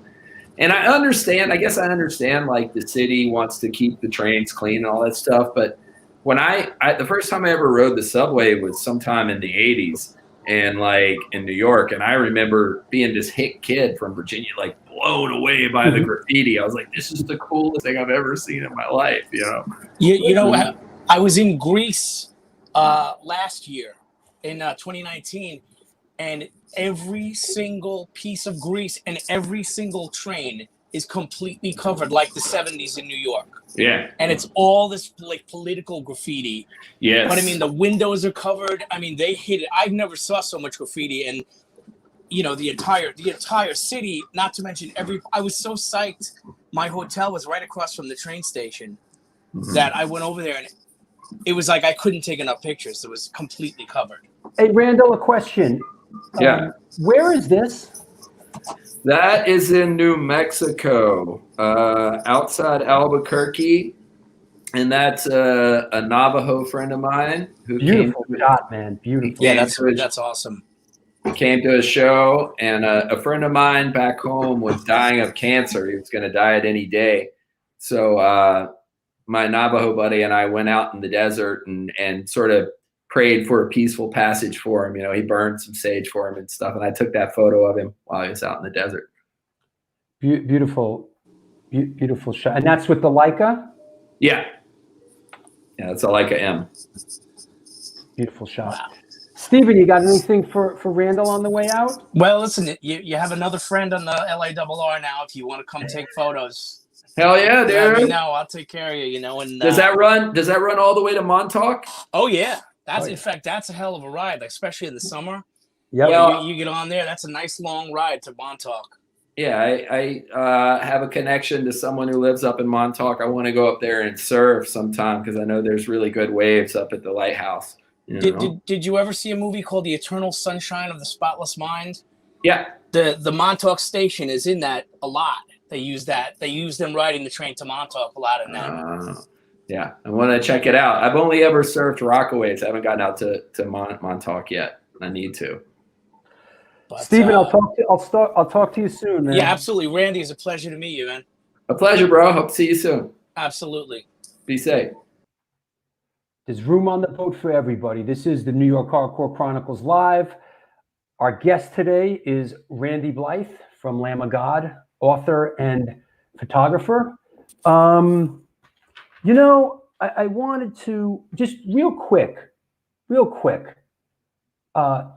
let's touch on, let's hold on. The book that you put out, Dark Days. It really chronicles a really sad and I assume difficult chapter in your life. I mean, I read along with it. It was it was a horrifying situation all around the board. There was no wins in that type of thing. Can you just without getting into the particulars at this point? I don't think it makes a lot of sense. But why the book and why the documentary? Okay, hold on one second. Let me turn on the light here. It's starting to get dark outside. In the meantime, yeah, man. In the meantime, so here we go. Some better. Yeah. It was nice there. There was some nice golden light, and I was going to say some beautiful for a while, but I guess, Its sun is about to go down now. So, Basically, what happened with that is anybody can look it up if they want the long story. Is there was a show we played in Prague in 2010, and a young man was injured, either leapt or was pushed from the stage, hit his head, and died a month later.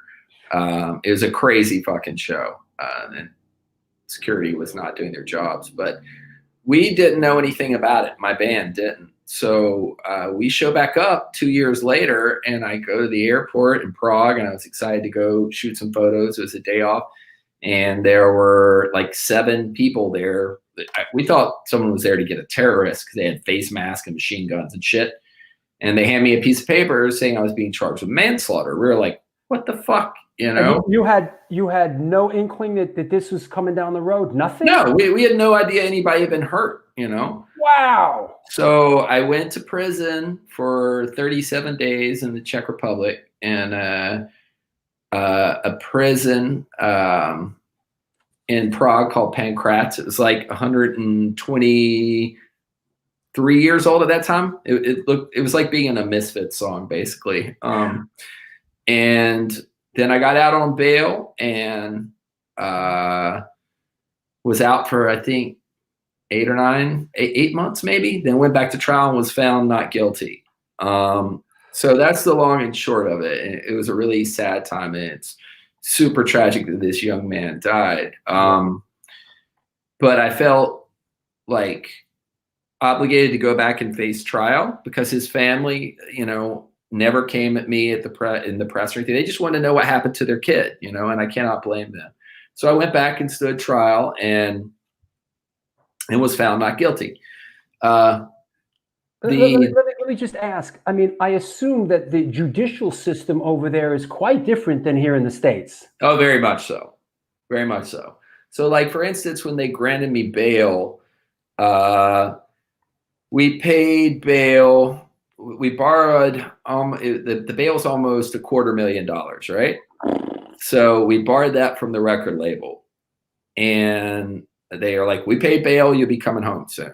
And I was like, okay, cool. And then the prosecuting attorney objected to the conditions of my bail. And so in America, you pay bail, you granted bail, you go. You know what I mean? They're like, nope, you're not going. So they went back to court while I was sitting in prison, and then they decided they're like, okay, we're still going to grant you bail, but now it's double. So now we're up to almost $500,000 bail, which is not the type of money we have. So luckily, some rather wealthy friends of ours in the music industry loaned us that money. Wow. And then I got out and then went back and went to trial. And it's different in that there's a judge who's a professional judge, like here. And then there's 2 what they call lay judges. They're kind of like their version of jurors. You know what I mean? Mm-hmm. So it's 3 judges, and you got to, it's weird. You got to get up and tell your side of the story. It's totally different than the American judicial system. So it was kind of a weird time, but, you know, I knew I hadn't purposely tried to injure anyone or anything. And I felt that the kid's parents deserved some answers. So I went back and, you know, did my best to explain it to them. I mean, that must have been going back by. Did you travel back by your? I mean, I assume by yourself, right? You didn't know if you were gonna get locked, right? Like, so you kind of. Well, they could have locked me up, but I was in Prague for a month before the trial started. I see. Preparing, because I couldn't use an American lawyer. You have to use a Czech lawyer. So our band's lawyer went with me to kind of be an intermediary between, I had like 5 lawyers total, I think, to be an intermediary between the Czech lawyers and my lawyer. And then we kind of had to explain what a show is like to these 3 judges. Oh my. Who all grew up in communist Czechoslovakia when before the fall of the Iron Curtain. You know what I'm saying? But there was no reference point there. There's no reference point whatsoever. Oh so my. We had to explain what stage diving was, what moshing was, like it was crazy, dude, you know? So, and it was not a cheap or fun undertaking. It was a difficult time in my life, but you know, it was something I felt obligated to do. And like me going to prison for a little while, it wasn't fun, but it doesn't compare anything to the loss that family felt. You know what I mean? So that's something I kept cognizant in my mind at all times. You know, you are an honorable man, and I really, a lot of people, is really respectful, because these poor parents, they lost a child. Yeah, and yeah, it's heavy, man. It's and the family of that young man handled it really well. Is that right? I don't know if I would have handled it that well. Wow. You know, they just wanted answers. So I mean, fuck, you know, if you have any sort of shred of dignity or self-respect, you're going to do your best to give these people this answer, you know? Yeah. All right. So I wrote a book about the whole thing. The other thing is there was a documentary called As the Palaces Burn. And we had already done a few DVDs of my band, just like backstage partying bullshit, you know? So we decided to make a documentary about our fans. So what we did was this documentarian, Don Argett, who's done a bunch of other documentaries, like he did one on Pentagram. We started looking for fans in areas that were economically depressed or torn up by warfare, or where these people were having a hard time. And we wanted to know how they use not just our music, but like heavy music in general to help them in their life. So we started interviewing people in like Medellin, Colombia, a woman in India who's one of the only female metal singers in India, like all these different people. And in the middle of that, I got arrested. So the documentary gets switched from this movie about our fans to like about me. It was really strange, but on the other hand, as a documentary filmmaker, listen, that's what the hand called for, and you switch gears, and we are documenting history, and this is what we do. Yeah, exactly. And you know, the filmmaker Don is a great dude. He was really cool with my band. He's like, they asked me, and he consulted with my band. He's like, should we keep going? You know, like, because it's tough. And I'm an artist, you know? So I was like, yeah, you know, let's see how this shakes out. Continue filming, because I mean, you did the documentary filmmaker, you know, it's like you're out there getting all this footage, and then at the end you figure out what the story is almost, you know? It's a fine line. It's a precarious dance. You know, you want to do that, but on the other hand, I'm just speaking for myself. Got to have a little semblance of where the thing's going. You know, exactly. You know, so it's this sort of weird dance where because like for me as a filmmaker and as a documentary filmmaker, I don't like to have all the answers going into it. I like there to be a sense of discovery, and I feel that if I find it interesting and have that sense of discovery, I have a belief that the viewer will as well. Right. Yeah, absolutely. 100%. It's a fascinating sort of thing. And I need to make a documentary one day myself. Yeah. There you go.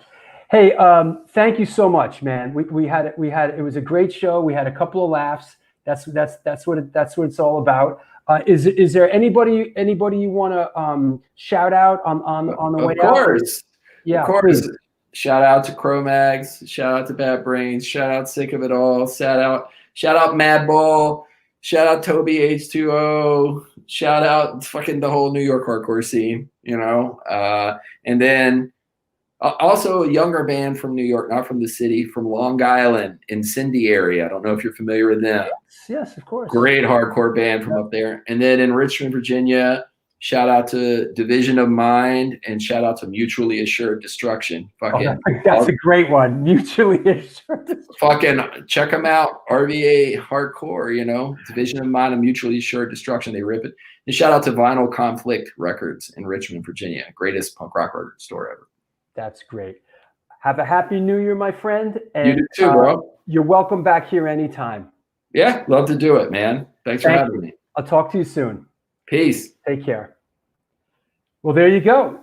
Mr. Randy Blythe, Lamb of God, author, photographer. This was the New York Hardcore Chronicles Live, sponsored by New York Hardcore Comics, The Organic Grill, Chain Reaction Records and Skateboards, the Texas Silver Rush, Your Core Hardcore fan page, and Organic Grill. I want to thank everybody. Thank you. Great show. Everybody, listen, Lou Edge, thank you. Yes, Upstate Rick, Incendiary Kills. Yo, Joe Ackerman, Ack, what's happened in Tallahassee, bro? Yeah, it was an interesting show. It was great. And I am a really fortunate and lucky and blessed person because I'm doing something that I love doing. So I really appreciate, and I appreciate everybody that supports the show. We will see you. We will see you on Sunday. Is it Sunday? It's Sunday, right? You know, I've sort of I'm losing my mind in the zombie apocalypse. This Sunday, we will see you for Sab Gray from Iron Cross. Make sure everybody, and have a happy new year. That's right. Listen, 2021 was a little bit challenging.